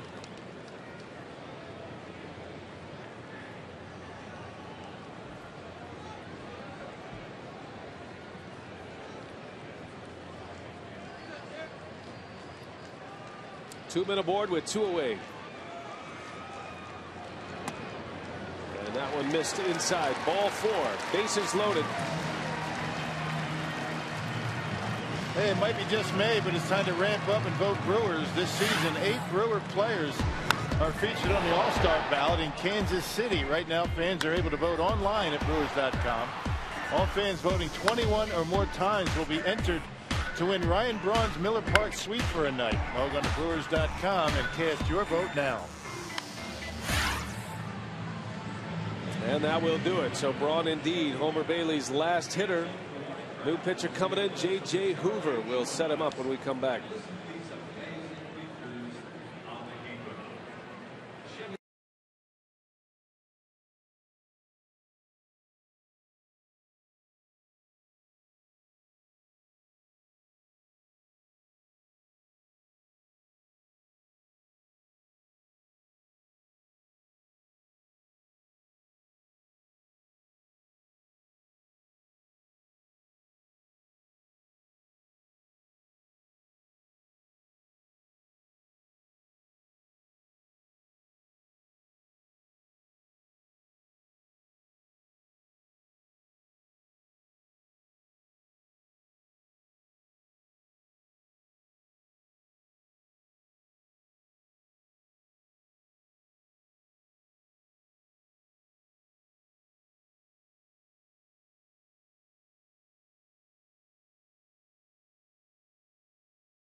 And just a reminder, at every Sunday home game, the first 2,000 kids ages 12 and under entering Miller Park will get a coupon for a free Blue Bunny mini swirl cone. That's compliments of Blue Bunny ice cream. 3-0 Brewers, but a chance to open it up even more here. J.J. Hoover appearing for the 5th time. And he steps into a mess with a Ramos Ramirez coming up. And they say he's got good stuff. All 4 pitches. He started the year down in AAA. Bases loaded full of Brewers. It's Turris and Morgan with singles. Braun drew the walk. Hoover was the player acquired by the Reds in that trade right at the end of spring training with Atlanta, sending Juan Francisco, the 3rd baseman, over to Atlanta. At the time, Chipper Jones was hurt. The Braves needed some insurance at 3rd base. Yeah, he was a closer down in the minor leagues. He's been in spots like this before at the lower levels, but Getting a chance here at the big league level, and he has not given up a run yet in his 4 games pitched. And there's always a bit of the unknown factor here. Ramirez has never seen Hoover.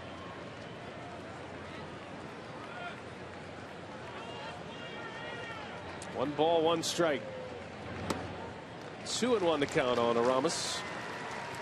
And they say he's got a pretty good 2-seam fastball that sinks pretty good as it gets to home plate.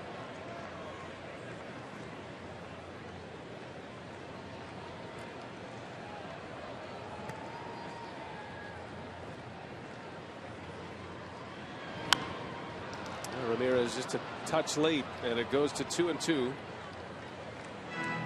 When Ron Renicky talks about telling his players to not try to do too much, just to be yourself, these are the kind of moments, you know, Ramirez, he knows he's off to a slow start. He knows he's paid to drive in big runs. And you just sense that he's been pressing a little bit this year. Signing a 3-year deal with the Brewers, a brand new team. Slices down, and that's fair down the right field line. That's going to go to the corner. 1 run is in as Torres. Morgan will score. Here comes Braun. He'll score. Ramirez on his way to third. It's a 3 RBI triple. Well done, Aramis Ramirez. 6-0 Brew Crew. Well, he must have heard you. Well done. Don't try and toot too much. You don't have to hit the ball out of the ballpark. He slices the pitch down and in. Inside that right field line, down in the corner. And by the time Jay Bruce gets it in, Ramirez clears the bases, and he ends up at third base. You talk about a big hit. All the Brewers' runs have scored in this game with 2 outs. All 3 of those runs will belong to Homer Bailey. Ramirez with his 2nd triple of the season. And now here's Corey Hart. Lucroy drove in 2 with 2 outs in the first inning and with 2 strikes. Braun had a 2-out 2-strike RBI double in the second, and now Aramis Ramirez drives in 3 with 2 outs and 2 strikes. Well, those are backbreakers for the opposition. Every run so far tonight. Just when you think you're going to get out of the jam, the Brewers able to come up with big hits. A single, double, and a triple with 2 outs. Hart pops it up. Cozart will make the call. He's got it for the out. The inning is over, but Aramis Ramirez drives in 3, and the Brewers a 6-0 lead.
Fox Sports Wisconsin presented by Burger King. 6-0. The Brewers lead the Reds after Aramis Ramirez Drives in 3 with a triple last inning. And tonight's time of the game winner is Wits End in Caledonia, Wisconsin. If they call the Brewers in the next 24 hours, they get 40 Miller Lite beer pen tickets to a Brewers home game this year. This offer courtesy of the Tavern League of Wisconsin and Miller Lite. Well, now the focus on Giovanni Gallardo, who has posted 4 scoreless innings. He's working on a 2-hit shutout as he enters his 5th. Dusty Baker's going to make a move offensively here, lifting the pitcher Hoover for Miguel Cairo. Cairo had a double last night. He drove in the final run of the game, the 6th and final run for the Reds. 6-1 Cincinnati win. His first at bat after being taken off the disabled list. So a good start. Had a hamstring. Interesting. Cairo was 0 for 10 during his rehab assignment. And he comes up to the big leagues his first time up. He rips one off the wall in deep right center last night. And a swing and a miss. You don't see that very often with Miguel Cairo. He's a contact hitter. And that's to your point about the stuff of Giovanni Gallardo tonight. Yeah, it's about as good as he's thrown. I mean, supposed to be in. It leaked out over the plate, but the velocity is what got him. Hey, tickets to Spring Madness May 21st to the 23rd are half price. Plus small Pepsi products and Clement's hot dogs are $1 each. Visit brewers.com/madness. One gone for Gallardo. Top of the order now, Zach Cozart. Had a single in the 3rd inning, one of the 2 Cincinnati hits. Cozart and Votto. Votto doubled to start the 4th.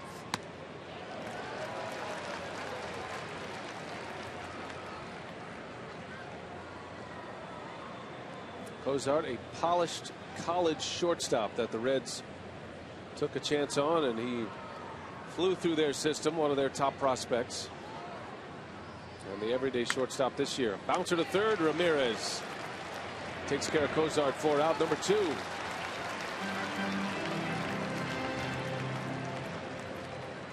Well, Gallardo is back on his game tonight, just in the nick of time. See how long he can carry this through. His pitch count right now is at 82.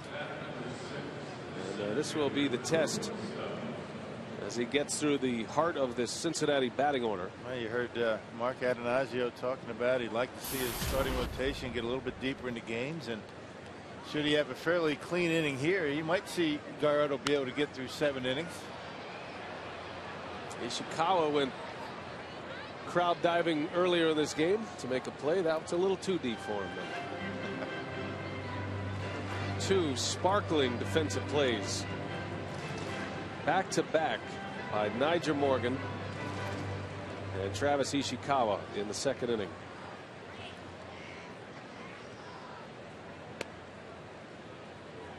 That was just an emotional lift in the 2nd. Morgan robbed Scott Rowland of a home run in center field. Straightaway center, one of the toughest to play.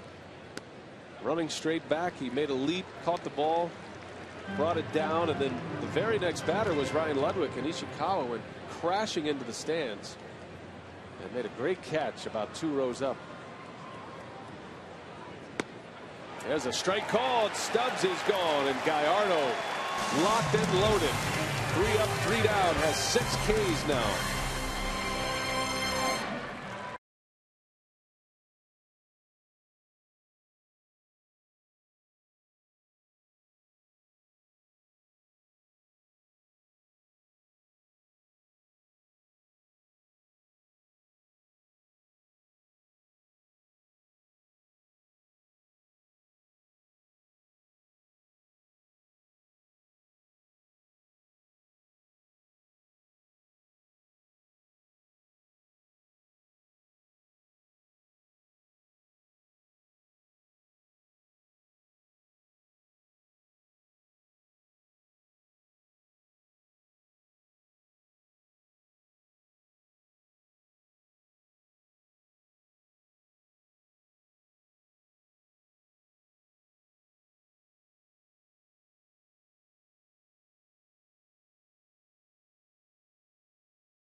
So far, so good tonight for the Brew Crew. 6-0.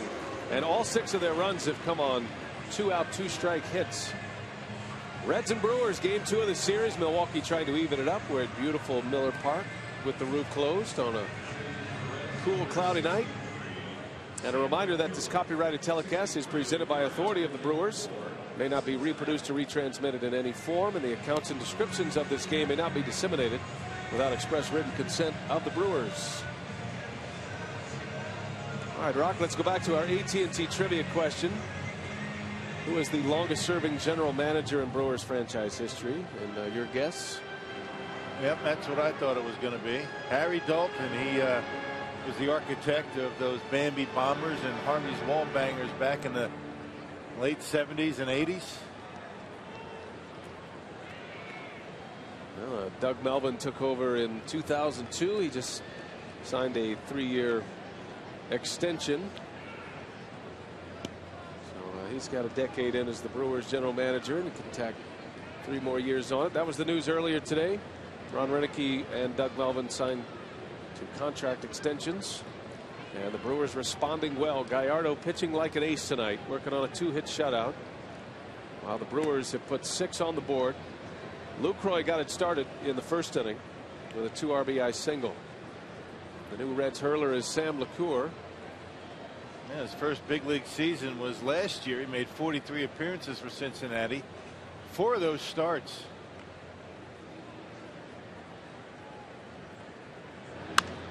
There's a liner past Votto. Bruce over to cut it off. Here goes Lucroy to second base. And he's in with a double. Jonathan Lucroy continues to swing a red-hot bat. 2 more hits tonight. I just love to take the ball to the opposite field and just out of the reach of Votto at first base. And that's about as good as it gets right there. You can't swing the bat any better than that on the fastball away. Top down, he gets a backspin on it and hits it hard right in the corner down there and right. Lucroy safe at second, safe and secure. New York life.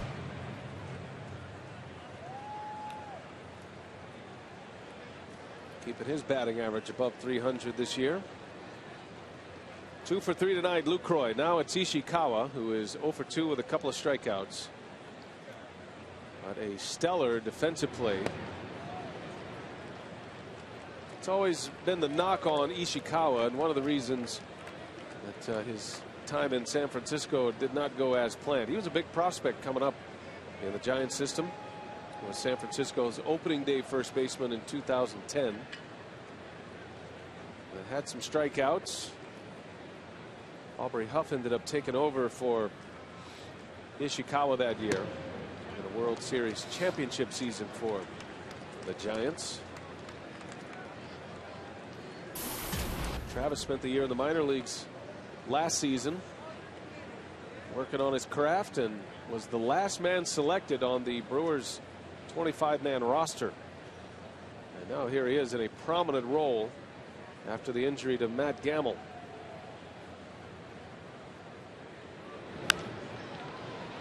And who would have known both he and Conrad would be on the Brewers big league roster in the beginning of May. Who would have thought that, right? I mean, injuries, and it's good to have that depth, guys that have been in the big leagues and have had some success.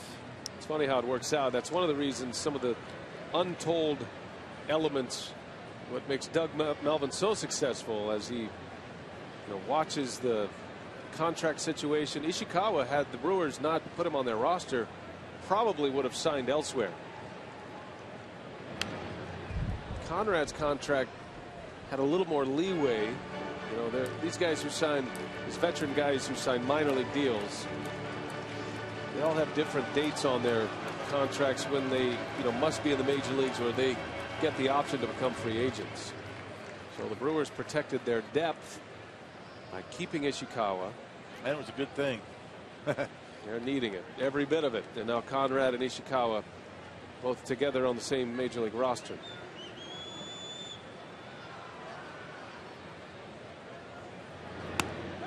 There's a strike called on the inside corner, and Ishikawa is down for the 3rd time on strikes. Good pitch by Sam LeCour. Defense has been the name of the game the last couple of days. Our Pizza Hut delivery of the game. Morgan and Ishikawa back-to-back in the second inning. Both outstanding plays in their own right.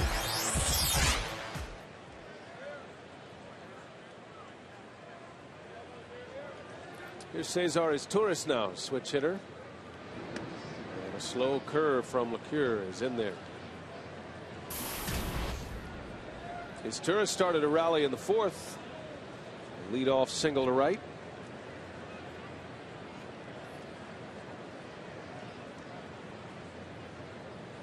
Lucroy had a leadoff double. He's still at second.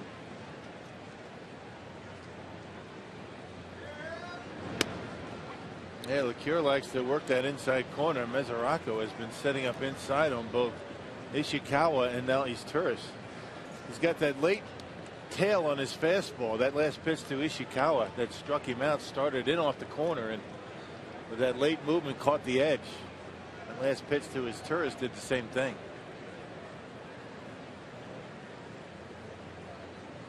The Cincinnati bullpen is very stingy. The best ERA in the National League as far as bullpens go. And they suffered a significant loss at the end of spring training. Ryan Madson, who they signed to be their closer, just a one-year deal, coming over from the Phillies, out with an elbow injury, Tommy John surgery for Madson.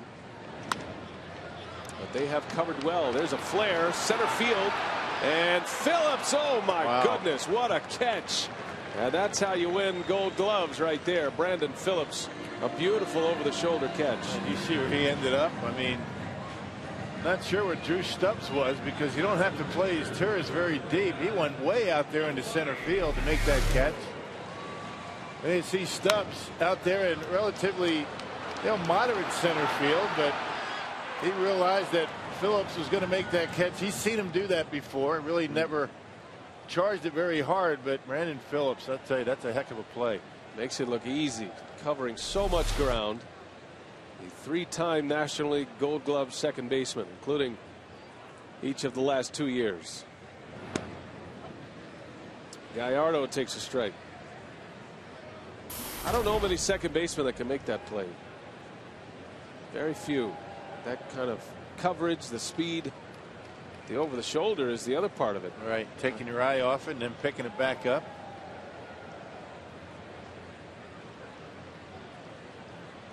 Lucroy still at second base. Brewers counting on their pitcher Gallardo to pick him up.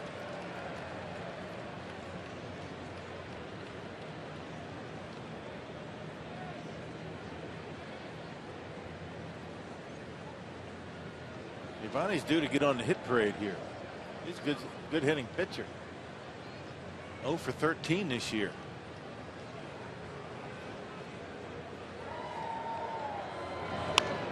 Right off the end of the bat, right on cue.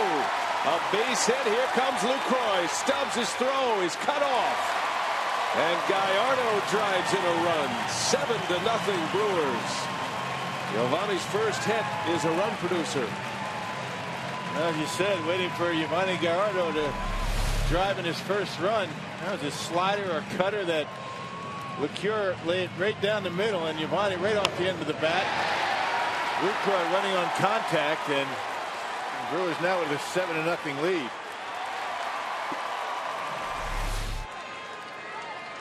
Good call, partner. Got the crystal ball fired up tonight. Everybody gets lucky once in a while. Been coming up snake eyes all year.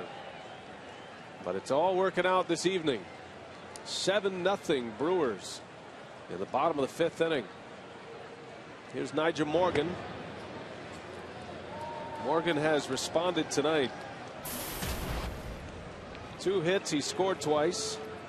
Just what you want your leadoff hitter to do. Get on base and score runs.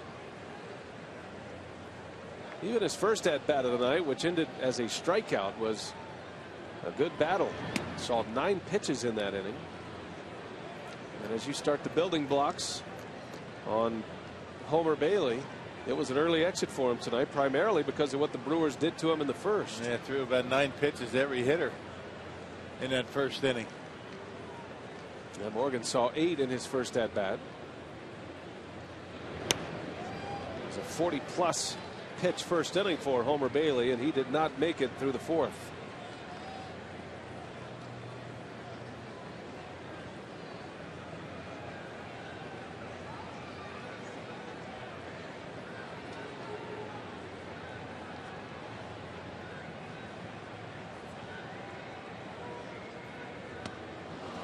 Way out in front, took a little off. Good pitch. Yeah, 81 on a changeup that time. That's the first one we've seen from LeCure.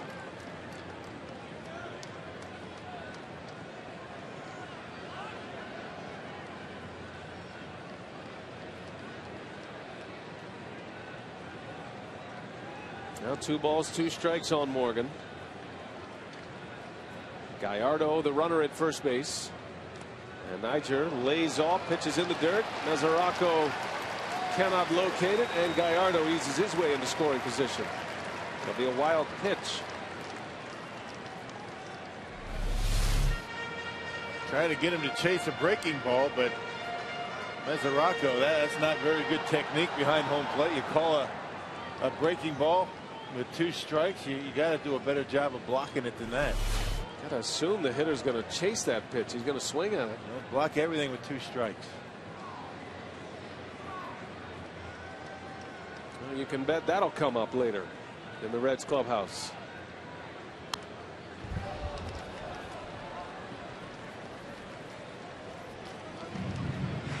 Gives Morgan a chance to drive in a run with a base hit.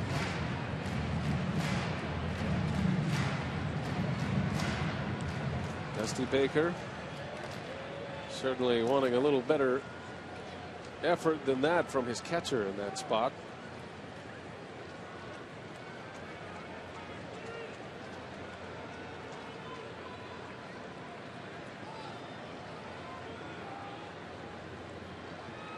Payoff pitch.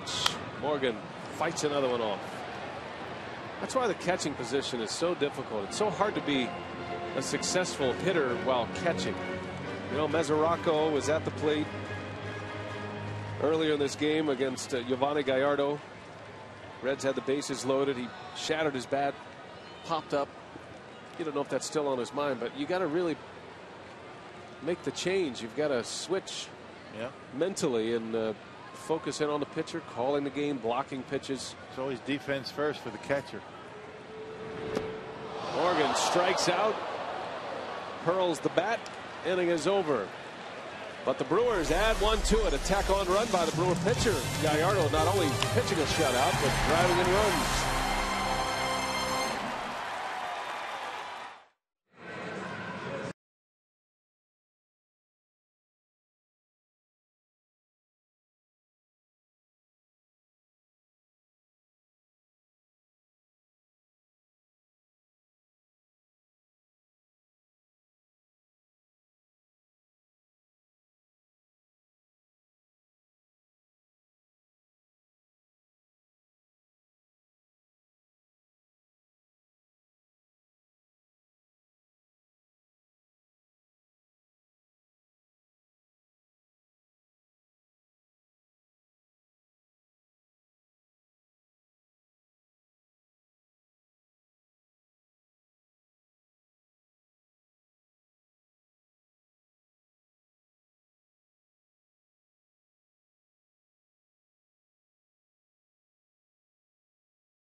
Game 2 of the series on Fox Sports Wisconsin, presented by Burger King. Gallardo working Now, on a 2-hit Josh Hamilton. shutout. Josh Hamilton, big story tonight in baseball. 4 home runs, 18 total bases, which set an American League record, just one shy of the Major League record for total bases, which was 19 set by Shawn Green in a 4-homer game in 2002 right here at Miller Park. Yeah, he didn't pull one of them, did he? All of his home runs were 2-run homers, and on all 4 occasions Elvis Andrus was on base, so he got to enjoy it, at least half of those home runs. Most home runs in a game this year. Hamilton sets the pace. Braun and Granderson each with 3 homer games. I just love the approach, though. These home run hitters, they don't have to pull the baseball.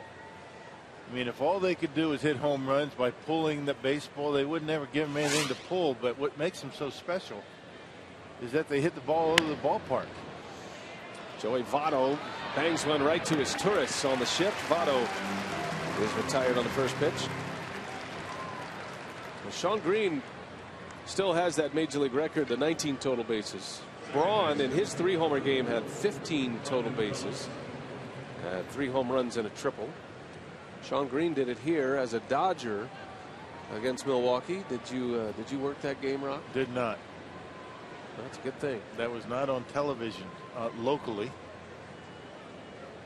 I listened to it on the radio, though.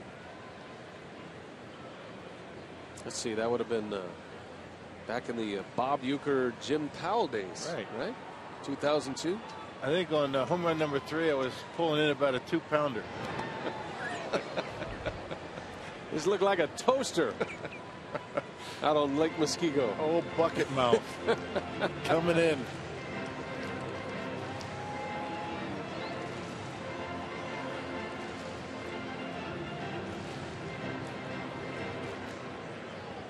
Selective memory right there. Now, 4 home run games are very rare in Major League Baseball history. There's a swing and a miss. Every time I see a 4-homer game, I think about my poor brother. Yeah. Pitching for the Cincinnati Reds, my brother Mike, giving up 2 of Mark Whiten's 4 home runs in 1993. That was Mike's Major League debut. Brandon Phillips lines one to center field, a base hit. Morgan having a hard time cutting it off, and Phillips is into second base with a double. They had Phillips shaded way over into right center. I'm not sure Morgan throws him out anyway, even if he comes up with a clean one. Yeah, he was sliding to try and keep it in front of him, and I think Brandon Phillips would have gotten into second base anyway, but boy, he stings this baseball up the middle. And that ball on the ground, it gets to the wall. Nigel Morgan trying to cut it off, rolls up the glove, but that would have been a double anyway.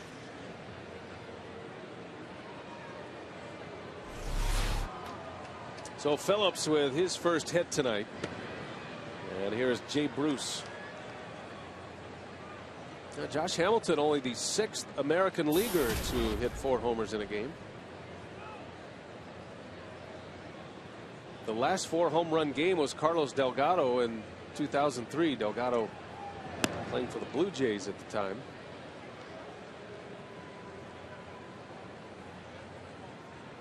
Matter of fact, the year Shawn Green hit 4 in a game, twice that season there were 4 home run games. Mike Cameron and Shawn Green did it 21 days apart in 2002. Cameron did it playing for the Mariners in Chicago against the White Sox.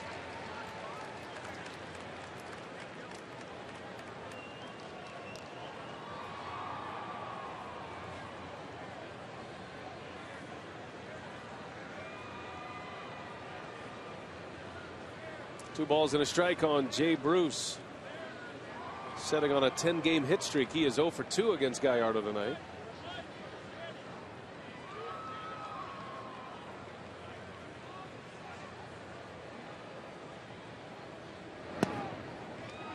And it goes to 3-1. Rocky, you remember your last 4-homer game? Never had one. I don't think I ever had a 3-home run game. 2-homer game? Yeah, I did that.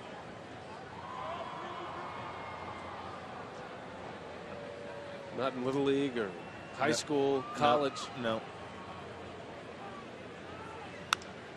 Bruce lifts it high and deep. Left center. That is way back, and that one's gone. Jay Bruce. Man, he is red hot right now. That's a 2-run home run for Jay Bruce. Extends his hitting streak to 11 games on his 10th home run of the year. And look where it came, right? A 3-1 fastball to left center field. How strong is he, right? Check it out. Giovanni got a little bit too much of the plate for a guy like Jay Bruce, but hey, with a 7-0 lead, you don't want to be walking batters, and Jay Bruce able to lift it high and out of here into the Brewers bullpen. That is a strong young man right there. So the Reds on the board for the first time. Gallardo, a 2-run home run allowed to Bruce.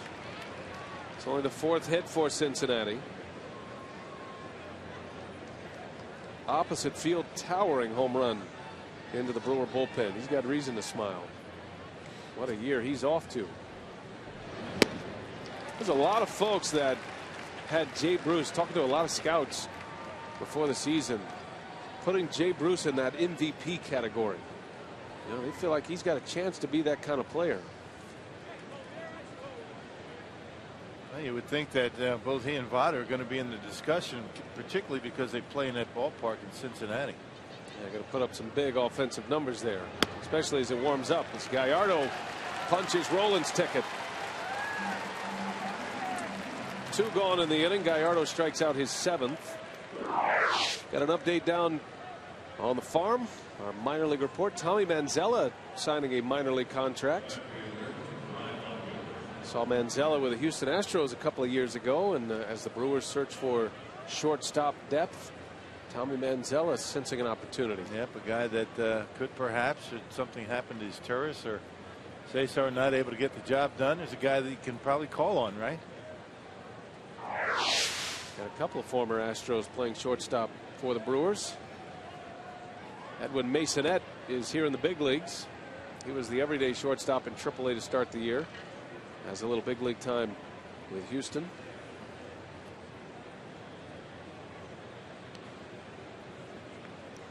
Ryan Ludwig with 2 away. Bases empty.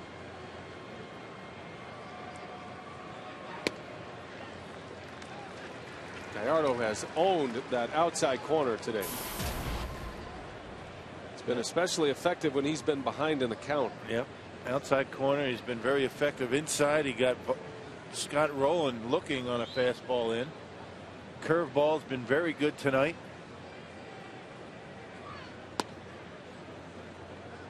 And that's what folks have come to expect from Gallardo. And you know, when he has a stretch where he's not pitching all that well, it's kind of a surprise to everybody. He's been that good for a while now as a young kid.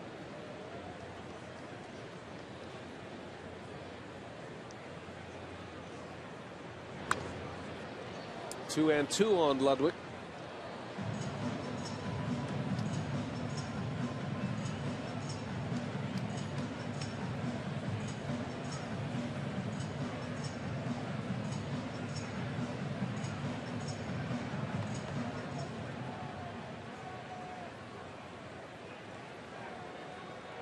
Reds finally get on the board with a 2-run homer by Bruce.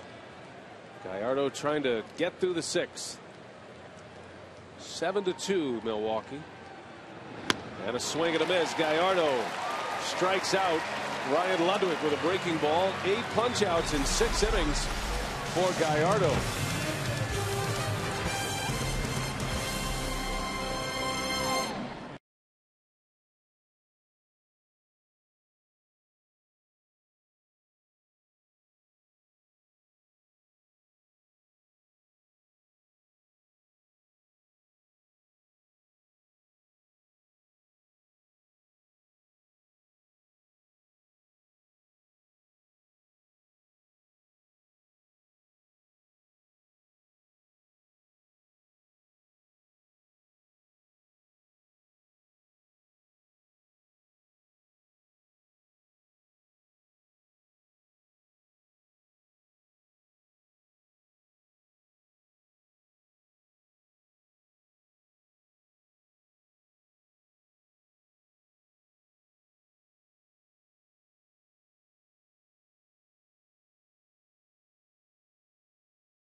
Wisconsin is presented by the Wisconsin Lottery, reminding you to please play responsibly. And by the new Miller Lite Punch Top Can. It's Miller time. Hey, tickets are very limited for this weekend series against the Cubs, but some good seats still remain for this Friday night's game against the arch rival Chicago Cubs at 7:10 p.m. You'll have to act fast. Call 414-902-4000 or visit Brewers.com right now. Here we go to the bottom of the 6th inning, second game of the series with the Reds, and the Brewers have a 7-2 lead. Sam LeCure is back on the mound and facing Ricky Weeks to start the inning. The Brewers have had a nice night offensively, the kind of night they've needed. 7 runs on 9 hits. Chased the starter Homer Bailey in the 4th inning. Bailey surrenders 6 earned runs in 3 2/3.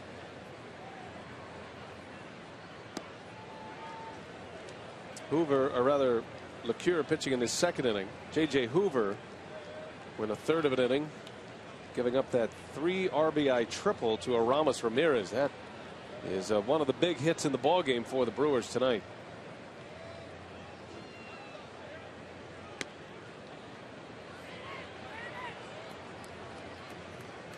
Final game of the series tomorrow. It's a matinee here at Miller Park. Not televised.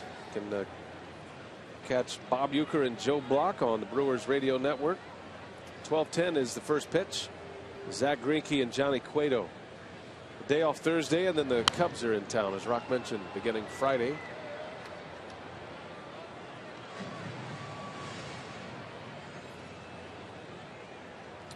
Tonight the Cubs are hosting Atlanta. They got a good ball game going there. Matter of fact, the Braves have just scored in the top of the 8th. They've just taken the lead 3-1. Dan Uggla driving in a couple of runs in the 8th inning. Del Swain has had some bullpen challenges this year. He has taken Carlos Marmol out of the closer's role. Marmol was very good yesterday in a setup role. So Dale's dealing with a little closer controversy there in Chicago. Yeah, he's not the only one, right? A lot of problems with closers so far this year. Kerry Wood gave it up tonight in the 8th inning for the Cubs. Heath Bell's been taken out of that role for the Marlins. Miami red hot. Marlins won all 6 games on the first 2 legs of their road trip in San Francisco and San Diego. They won last night. 7 wins in a row. Yeah, they're behind tonight, though, at Houston. 3-2 Astros in the 9th. Brett Myers on to try to nail it down for Houston.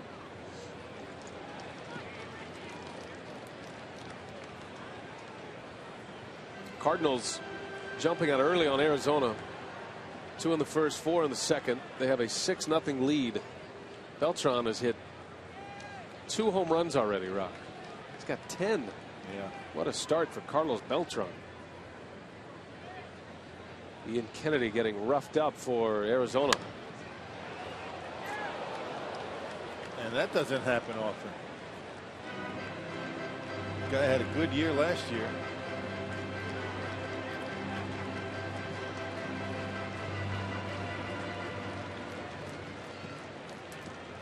Now the 2 of the 4 teams representing the National League in the postseason, the Brewers and the Diamondbacks, off to slow starts, under 500. The Phillies are under 500, 14-17. Shallow center. Phillips is out.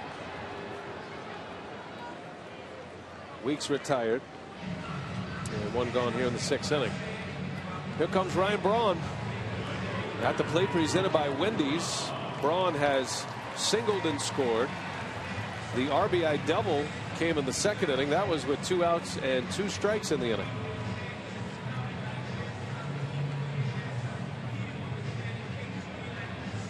Braun 2 for 2 with a walk, 2 runs. Updated batting average 302. And now 20 runs batted in.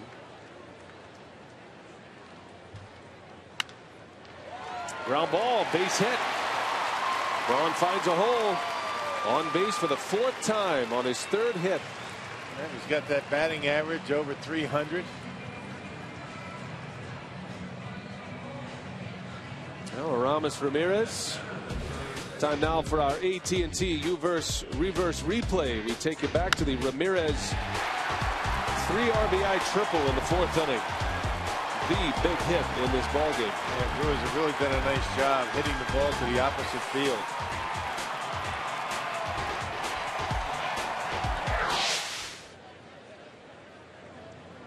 Ramirez with Braun at the plate.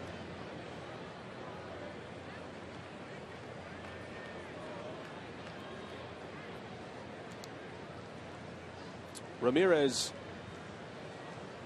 with 17 runs batted in now. He was up with 2 on in the 2nd, and he fouled out. Frustrating at bat for him, but he made up for it in a big way his next time up. All 7 runs for the Brewers, coming with 2 outs in the inning. Lucroy drove in 2 in the 1st. Got Braun's double in the 2nd. Ramirez's triple in the 4th. And even Gallardo got in the act. An RBI single in the 5th inning.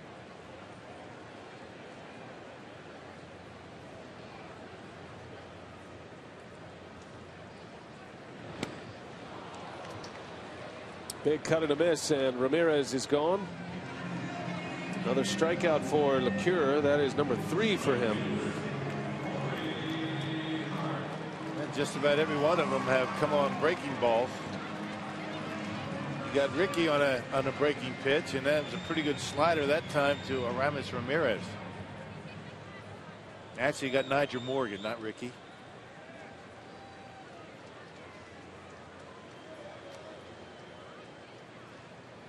Here's Corey Hart with 2 away. And that one misses down and away. They had a thriller tonight in Pittsburgh. The Pirates get a walk-off home run from Rod Barajas. And the Pirates beat the Nationals. 5-4 was the final score. Bunch of home runs in that game. Barajas, McCutchen, Garrett Jones all homered for the Pirates.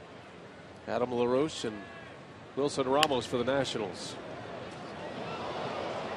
Nationals have been quite a story this year. They are 18-11 even with the loss today. And talking about pitching, right? A .259 team earned run average. Best in the National League. Cincinnati's overall team ERA is 2nd behind the Nationals.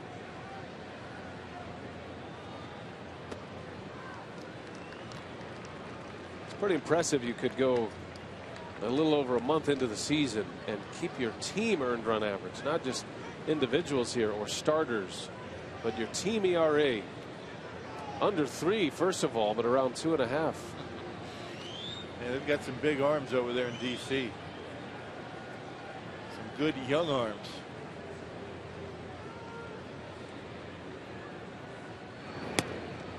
Two and 2 to Corey Hart.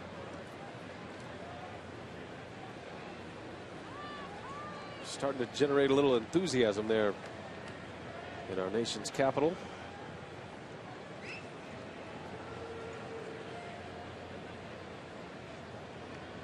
The Brewers won't see the Nationals here at Miller Park until late July. That'll be a 4-game series, by the way. Swing and a miss. Corey Hart strikes out, and the inning is over. LeCure has 4 Ks. The Brewers lead 7-2.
hitter. Really consistent. Tremendous teammate and a lot of fun to be around. Brownie's just fun to watch day in, day out. He was born to hit.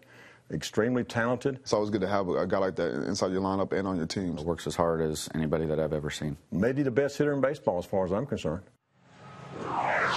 Now the thoughts on Ryan Braun from his teammates, members of his coaching staff, and Braun's had a good night tonight. 3 hits, a double, scored twice. He's driven in a run. And our Toyota game summary as the Brewers lead 7-2. Braun playing a little banged up. He's less than 100% with that Achilles tightness. Still producing at the plate. Always a weapon. Yeah, I think I might agree with Johnny Nairn in that, you talk about an all-around player, defense, speed, power, batting average. I mean, throwing on very accurate. He might be right on that. Yeah. Speaking of having a pretty good time of it, Cameron Lowe has been very good lately at 2.08 earned run average in his 13th game here tonight, and he's 2-0. Look at that opponent batting average, 217. He's been keeping that sinking fastball down around the knees. Now the 5-run lead gives Renicky the flexibility to remove Gallardo. The pitch count was getting up there. Gallardo out after 6 innings, 2 earned runs. A much needed successful start here tonight as Mesoraco shoots one foul.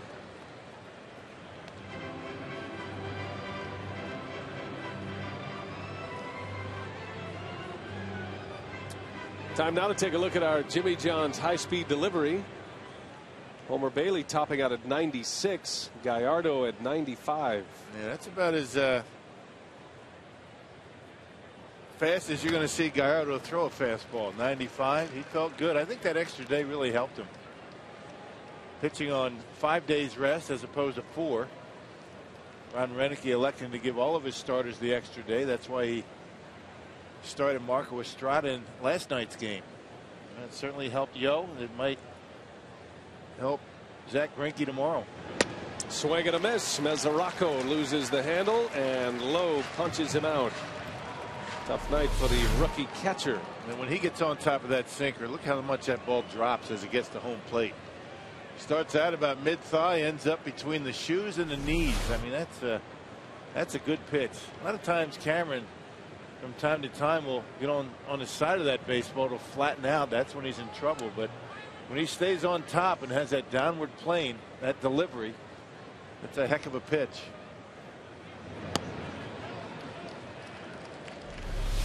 It's going to start up around there and end up down here. I mean, that's a dandy of a pitch. It just drops as it gets to home plate. Is that what you baseball types like to call tilt? Tilt. Very good. And it's 6-8. He's from a good spot. Todd Frazier with a base hit.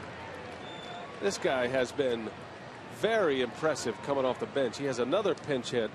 He's now 5 for 6 for Dusty Baker off the bench this year. Want to let you know that Maine was the only school to offer Jerron McMillan a football scholarship. He turned that opportunity into a chance at an NFL career. Log on to foxsportswisconsin.com. Find out how he'll bring a small school mentality to the Pac.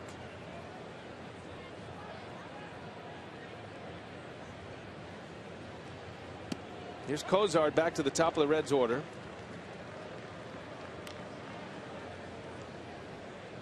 Cozart is 1 for 3 tonight. Had a single in the 3rd inning. And one of the 4 hits allowed by Gallardo. The only blemish on Gallardo's line, a 2-run homer by Jay Bruce. Down to the 3rd. Ramirez up with it to 2nd for 1. Weeks the turn. And it's in time. Double play. Nicely done. The Brew crew going around the horn. And a ground ball pitcher gets 2 outs with 1 swing of the bat.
Cincinnati Reds as we head to the home seventh. And if you cast your vote for the We Energies High Energy Player of the Year, vote today at Brewers.com/We Energies for the chance to win tickets or lunch with the We Energies High Energy Player of the Year.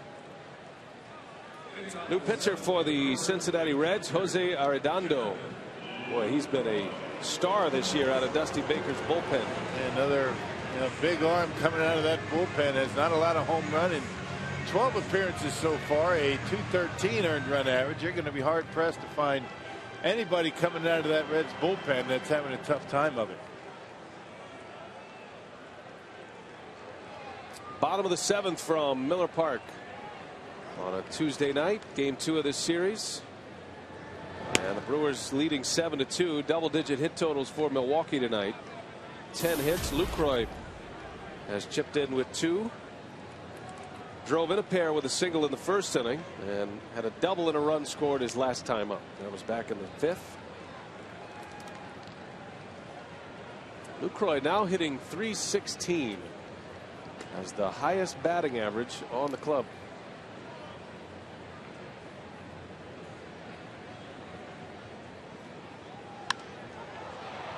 Fly ball to right, playable. Jay Bruce is over. And Lucroy is out number 1 for Jose Arredondo. Time now for our text question, courtesy of Ho Chunk Gaming. Joseph in Shorewood is asking, do taller pitchers have more of an advantage than smaller pitchers on the mound? I don't think so. I mean, Tim Lincecum has been pretty good throughout his career. A couple of Cy Youngs. Randy Johnson, it's not about the size, it's about how they throw the baseball, the technique. You don't have to be big to throw hard, and you don't have to be hard to get outs, or you don't have to throw hard to get outs. That was a lesson that Cameron Lowe learned. He used to be a hard thrower, used to pitch into the mid-90s, but it took everything he had to pitch in the mid-90s. Ron Guidry wasn't a big guy. By the same token, there are a lot of tall pitchers that don't throw very hard. Cameron Lowe's a guy that doesn't really rely on velocity.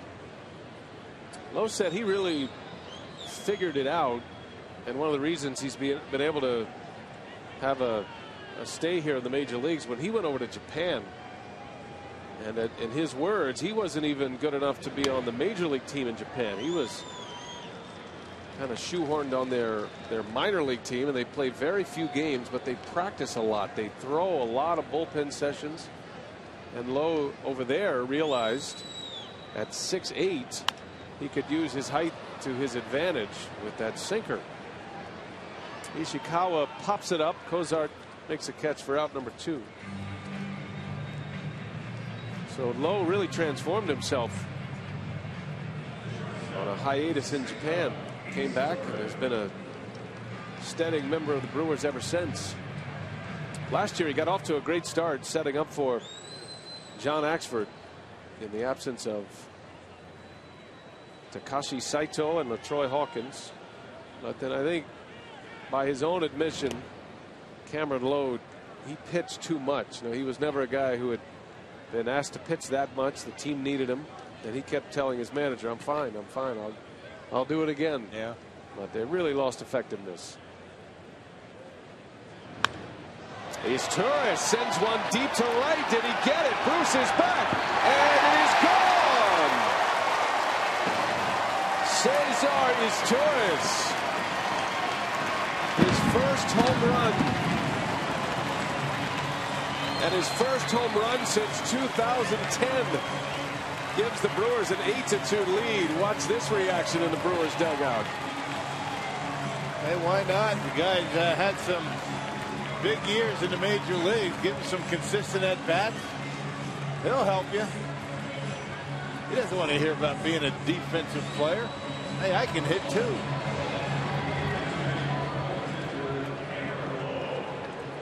Yeah, big hug from Ramirez. As Torres with his first home run, that's got to feel good. He missed most of last year with an elbow injury. Getting a chance to play, and he has delivered in a big way offensively here tonight. 2 hits, including his first homer.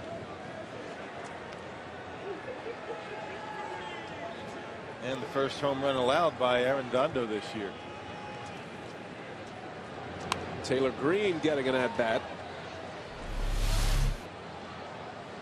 Marshfield Clinic, shining moment of the game. Why not? Yep, down and in. Lefties like it there, and he's Turris able to knock it into the Reds bullpen out there and right.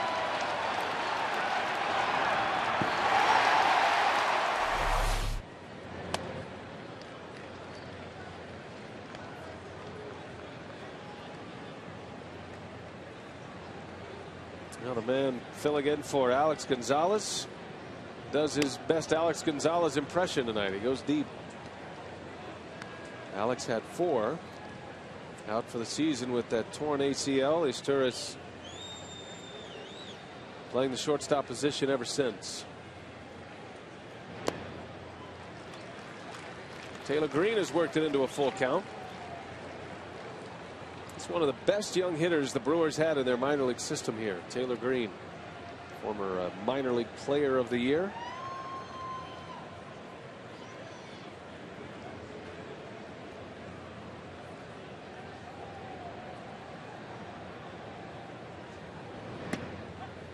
And down he goes on strikes. Arredondo strikes out Green to win the inning, but Cesar Izturis gets into the act. Makes it 8-2. Headed to the 8th.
With a look at tomorrow's game day forecast for the Brewers game in Milwaukee. Outside of Miller Park, it's partly cloudy, breezy, and cool. Temperatures by first pitch only in the low 50s with winds out of the north.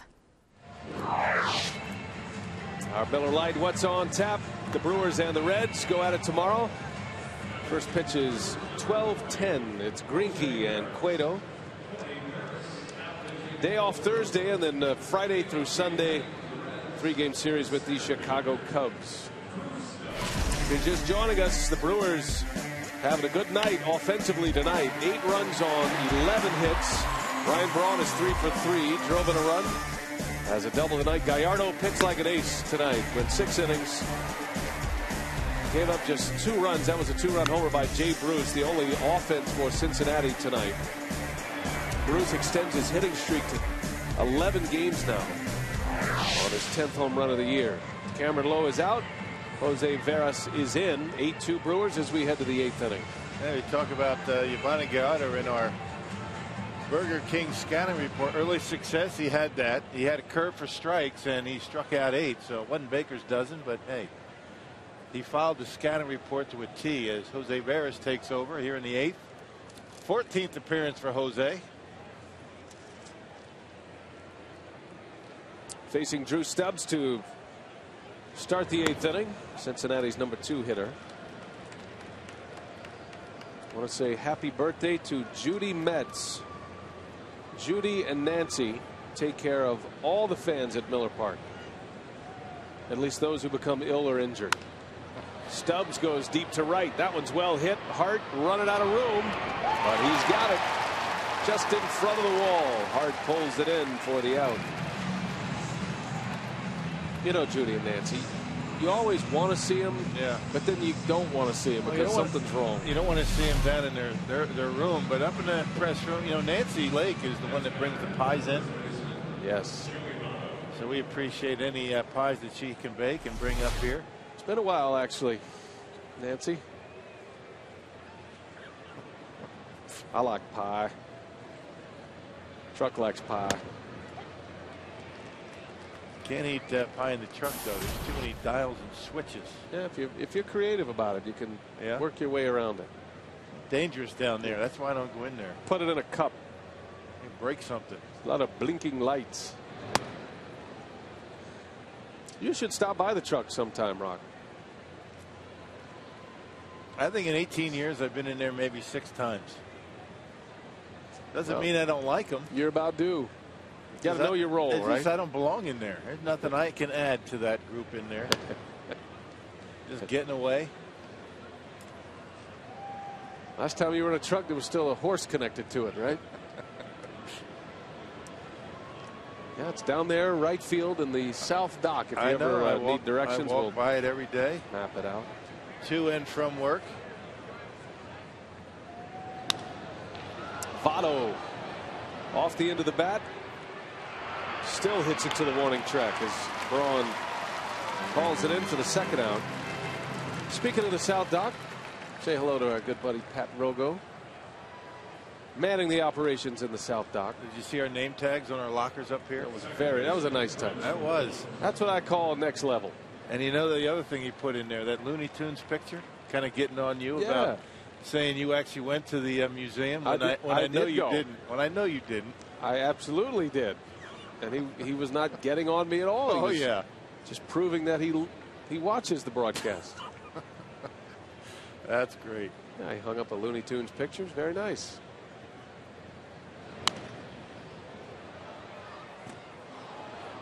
Yeah, I got my eye on a few items there from the Looney Tunes collection. Chuck Jones collection, to be exact.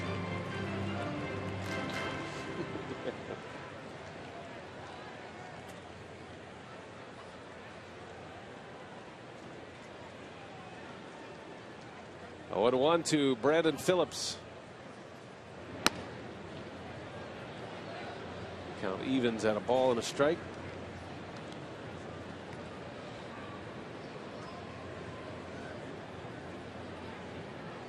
Mets and the Phillies have gone final. The Mets have won again. 7-4 the final score in that game. That was a comeback win for New York. They were down 4-1 going into the 7th inning. Phillies are 14-17. They are anxiously awaiting the return of Chase Utley.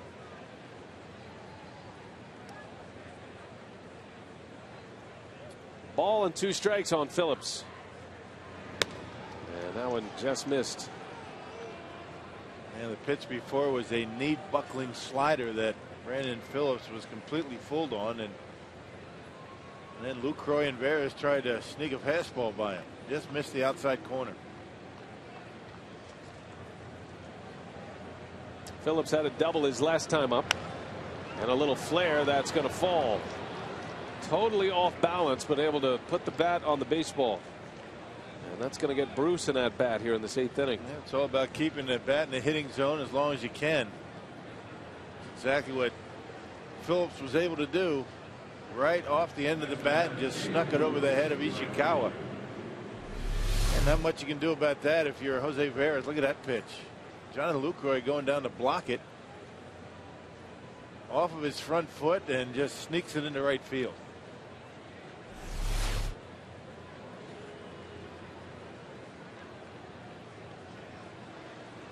Well, here is Bruce now.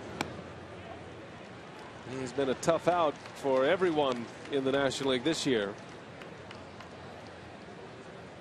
An 11-game hit streak after his home run in the 6th, and it is a hard 11-game hit streak. He's at 6 of his 11 homers during the streak.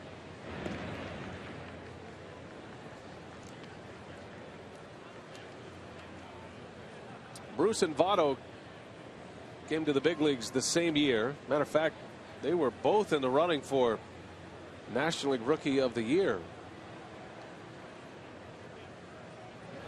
Bruce hits that one sharply to center, a base hit. He is on everything right now. Yeah. Well, he's one of those very streaky hitters, and right now the Brewers have caught him in a hot stretch. Pretty good pitch to hit, you know, fastball that outer half, and Bruce doesn't try and pull it, hits it right back into center field.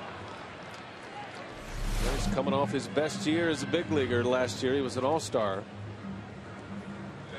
32 homers, 97 ribbies, and he is on a big pace to start this season.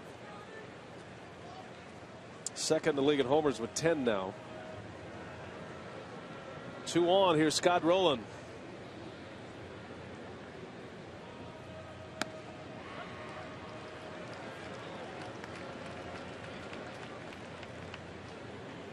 Rowland was robbed of a home run back in the second inning. That was that great play by Nigel Morgan, the tone setter for this game.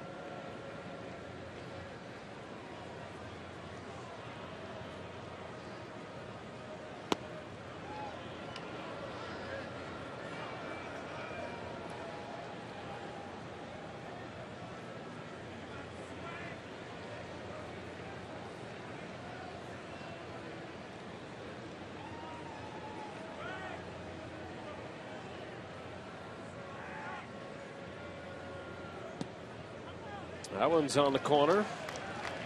Ball and 2 strikes. Yeah, that's the pitch right there that Brandon Phillips dumped into right field. I think Scott Rowland thought that pitch was low, and I have a tendency to agree with him.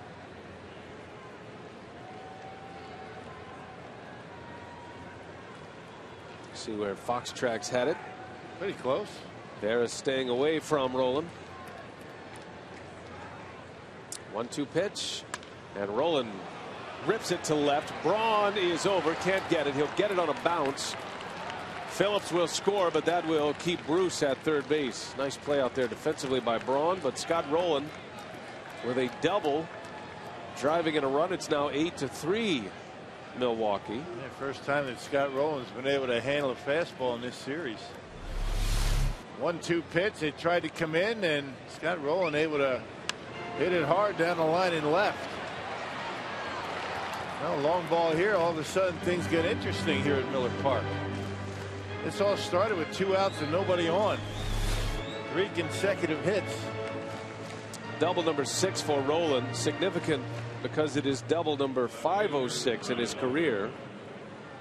Now it's 48th all time, but he ties Babe Ruth. Most of Babe Ruth's doubles went over the fence. They were called home runs. But anytime you can tie Babe Ruth. And anything but strikeouts, that's good. Yeah, that's cool, man. Ryan Ludwig becomes a key hitter now for Jose Veras. Ludwig is 0 for 2 with a walk. Hits that one high in the air left field. It's got some carry, but Braun with room. Inning over. Cincinnati gets a run. It's still 8-3 Brewers as we go to the bottom of the 8th inning.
To the bottom of the 8th inning, and Giovanni Gallardo really holding the Cincinnati Reds in check tonight.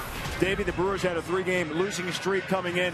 He's your ace, he's your stopper, and boy, did he come through tonight. Well, I tell you what, he pitched extremely well. 6 dominating innings, and he just threw the ball very well. I love the way he had all of his location, used all of his pitches, and was really never in trouble. Just 4 hits tonight, 2 earned runs, 8 strikeouts for Giovanni Gallardo, in line for a win tonight. If the Brewers can hang on, it's so far so good. 8-3. Bats come alive for Giovanni Gallardo as well. An all-around good day. We're going to talk about all that, get reaction from the clubhouse, and also the big contract extensions as well for Doug Melvin and Ron Renicky. We'll get into that when we continue on here. Brewers Live postgame following the ball game, right? All right, Craig, thanks. Nigel Morgan having a little fun with the Reds dugout. Chris Heisey is the new Cincinnati left fielder. And the new Reds hurler is Alfredo Simon, his 9th appearance. And the runs he gave up early in the season. He's been locked down since, and he drills Nigel Morgan with the first pitch. He's a big man. Simon off to a good start. The Reds picked him up off of waivers 2 days before opening day. I'm not sure where that was going, but even if you get hit on a bounce, it counts. Best place to get hit, right on the bottom of the spikes. Right. Morgan is on base for the 3rd time tonight. 2 hits and a hit by pitch. Scored twice. This has been the kind of game the Brewers have been looking for. Great pitching. Gallardo with 6 innings. Just 2 runs allowed. He struck out 8.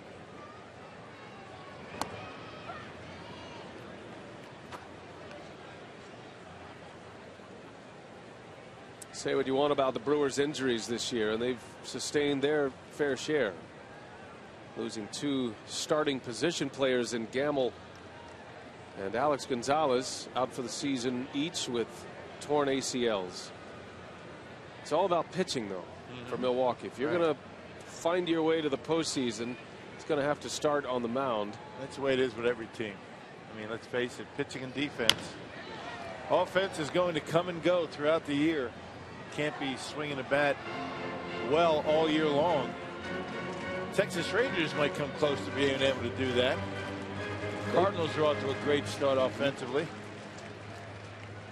Even the best offense is going to go in the tank, but you got to rely on your pitching and your defense. And they're not independent of each other. Statistically they are, but this game has a lot to do with confidence. And when a pitcher shuts down the opposition, that gives the offense confidence. It frees them up a little bit. The at-bats aren't so pressure-packed, and vice versa when the offense is giving the starting pitcher runs like the Brewers did tonight for Gallardo, scoring 2 in the first and 1 in the second.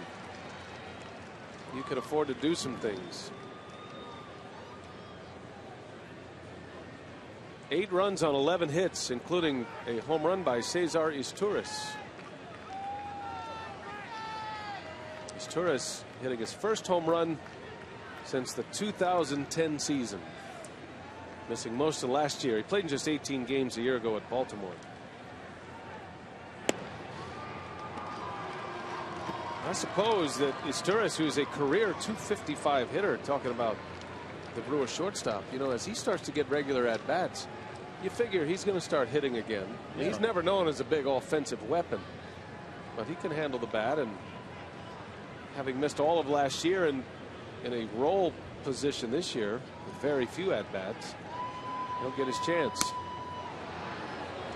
Weeks strikes out. First out of the inning. Check the Brewers box score tonight. A lot of activity, especially at the top. Nigel Morgan with 2 hits tonight, scoring 2 runs. Braun 3 for 3. Ryan on base all 4 times tonight. Ramos Ramirez had the key 3 RBI triple. And a lot of those base hits have been coming to the opposite field from Milwaukee, up the middle to the opposite field, and all the runs have scored with 2 outs, including his Izturis home run. Well, Ryan Braun can turn a very good night into a great night. He can do some damage here. 2 singles, a double, and an RBI. A walk, 2 runs scored for Braun tonight.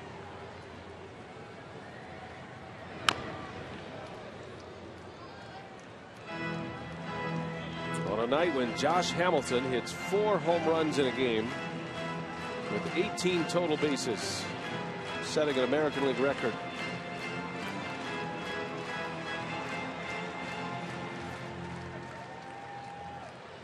So that means Braun and Curtis Granderson with the 2 3 home run games this year.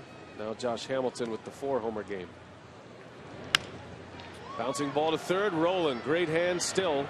Starts a 5-4-3 double play. And the inning is over. Headed to the ninth. Brewers trying to seal up their first win of the series.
The Brewers and the Reds tonight on Fox Sports Wisconsin, presented by Burger King. Outside Miller Park, the roof is closed up this evening. The Brewers 3 outs away from evening up this series at a game apiece. Some changes here. Nori Aoki is the new left fielder. Braun is out.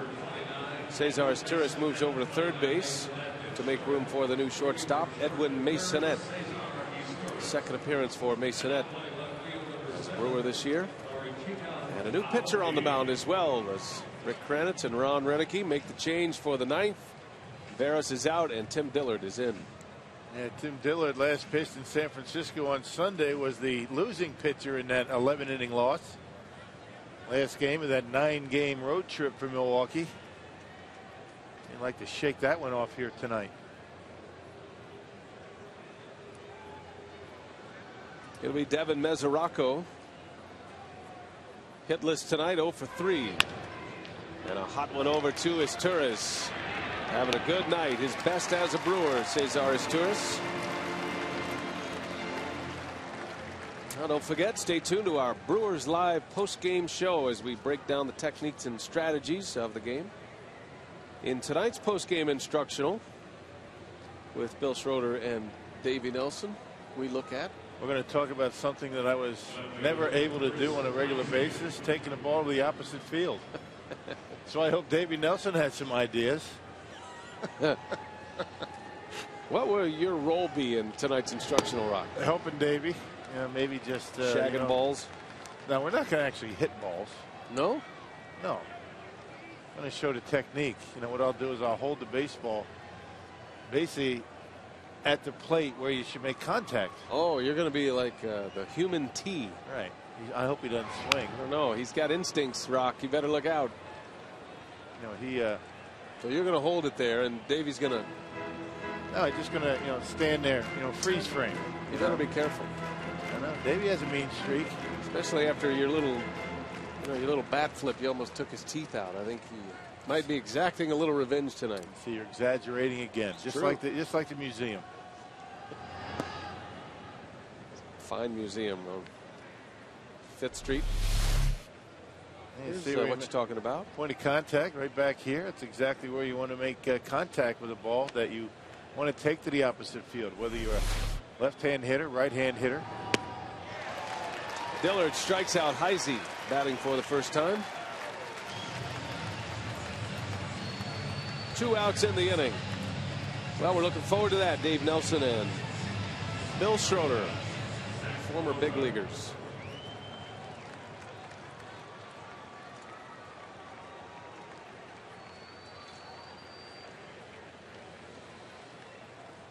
What do you got on Tim Dillard's sideburns at this time of the year?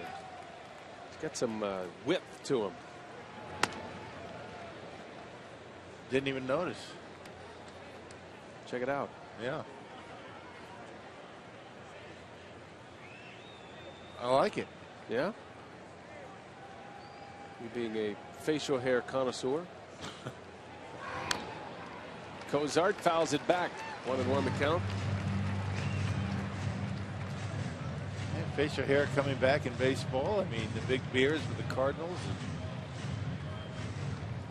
You got the guys with San Francisco, actually, not the Cardinals, but Sergio Romo, Brian Wilson.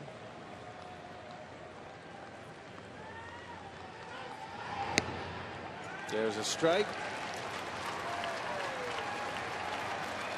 Well, the Brewers needed this one here tonight. Trying to polish off an 8-3 victory to even up this series at a game apiece with the finale tomorrow. Zach Greinke tomorrow against Johnny Cueto. Cueto's off to a fantastic start. He's 4-0 with a 1.31 earned run average. Had a complete game his last time out. Greinke's 3-1 with an ERA just over 4. 2-2 to Cozart. Hit deep into center field. Nigel Morgan, long way to go, can't get it, and bounces up and out for a ground rule double. 2-strike double by Zach Cozart, his second hit of the night. Stayed right in there on that fastball from the side armor Tim Dillard. See the way this ball leaks back over the heart of the plate up in the strike zone, and Nigel Morgan realized he couldn't get there, so the Reds stay alive.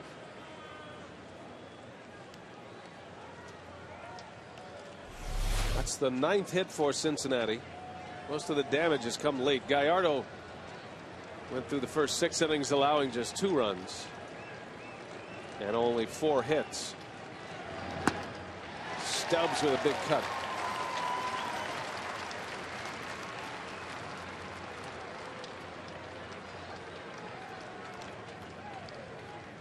Cardinals out big over the Diamondbacks tonight. They're in the 6th now. St. Louis 6-0.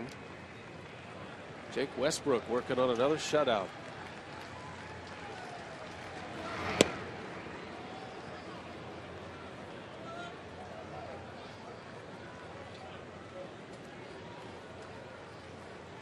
After the Reds, it'll be the Cubs here at Miller Park beginning Friday night. Cubs lost tonight to the Braves 3-1.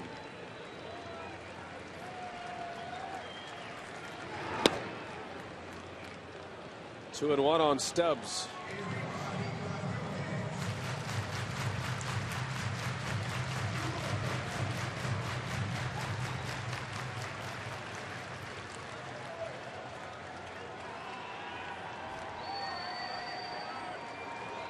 Reds won last night 6-1.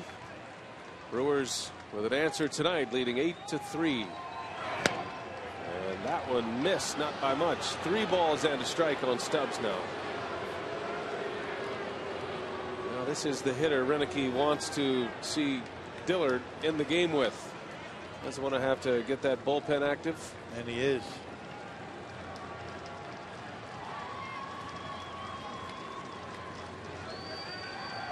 Runner at second with 2 away. And Stubbs rolls it to third. Got to hurry. Green. Good play to end it. And a good night for the Milwaukee Brewers.